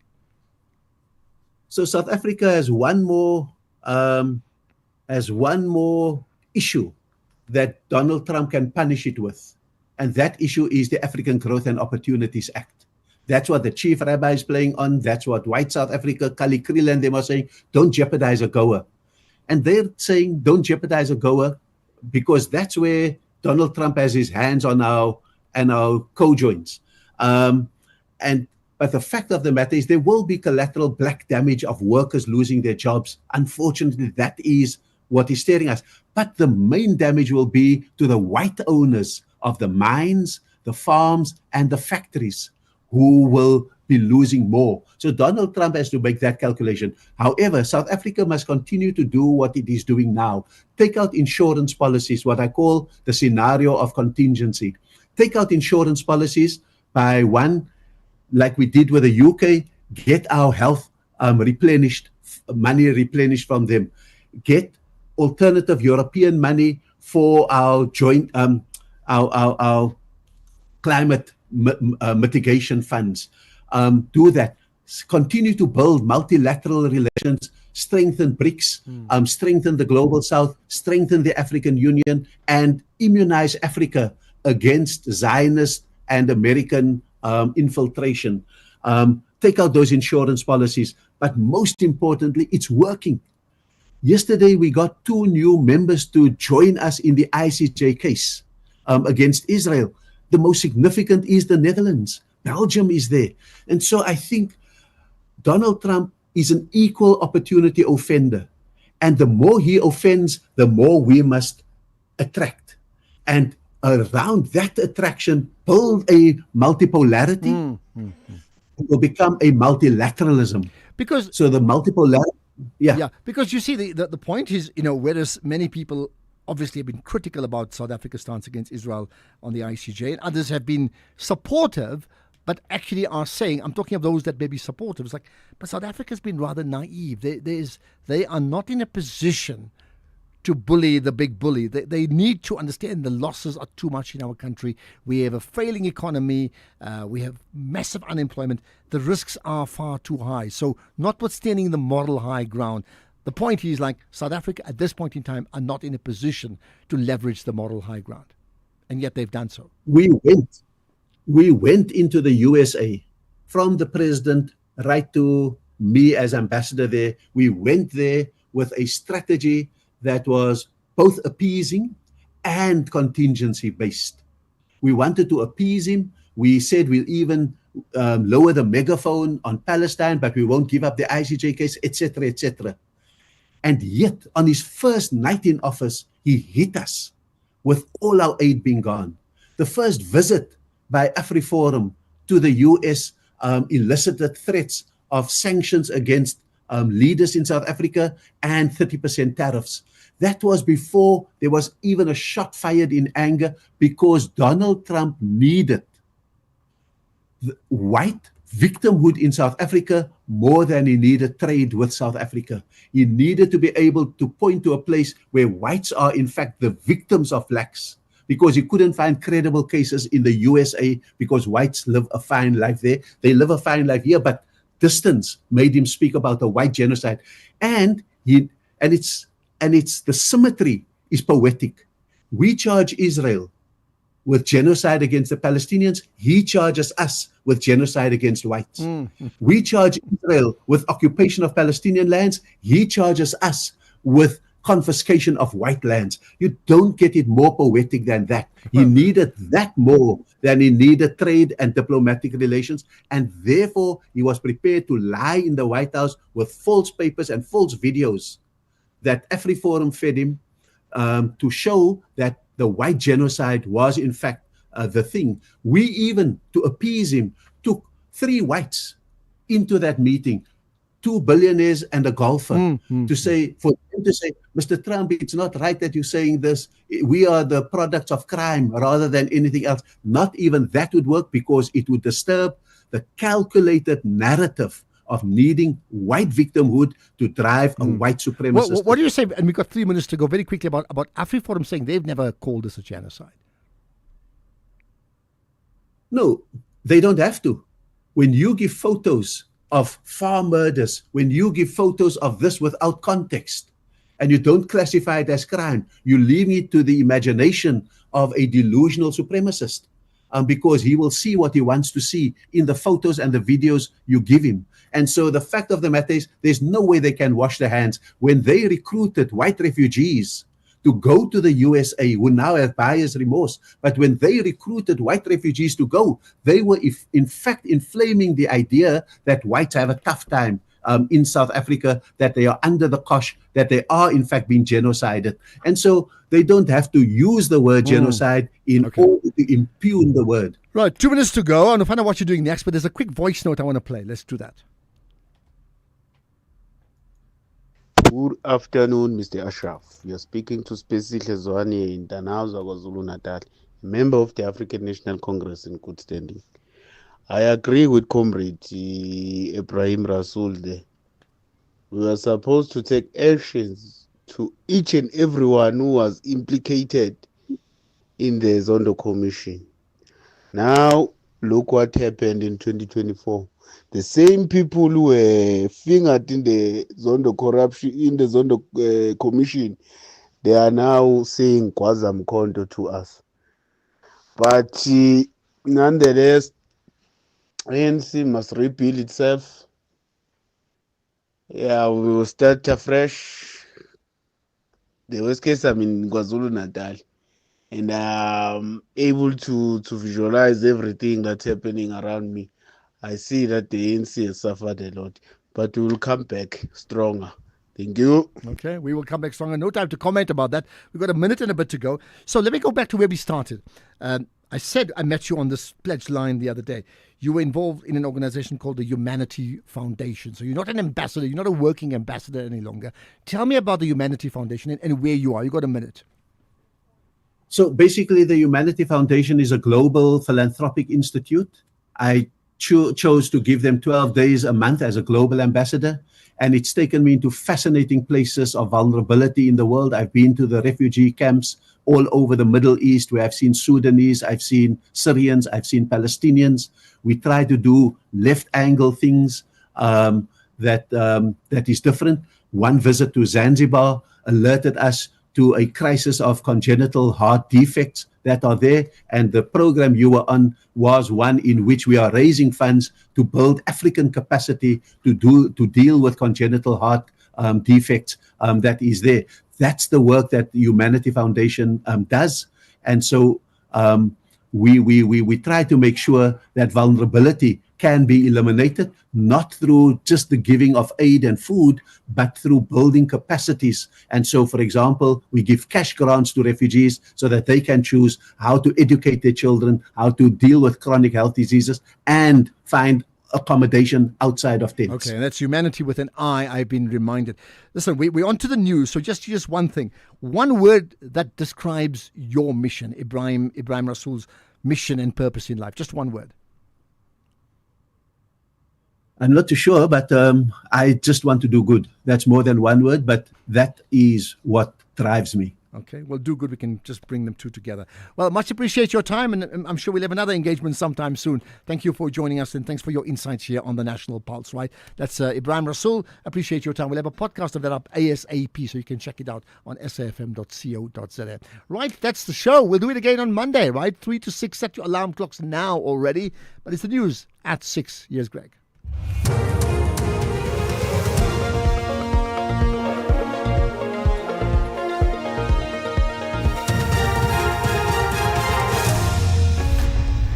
Thank you again, Ashraf. An intention to file for liquidation of the Post Office and the US to carry out more airstrikes on Iran. Good evening to you. The business rescue practitioners of the Post Office have notified the Minister of Communications and Digital Technology, Salim Malatsi, of their intention to file for liquidation of the Post Office. However, the Minister says this is premature amid active government talks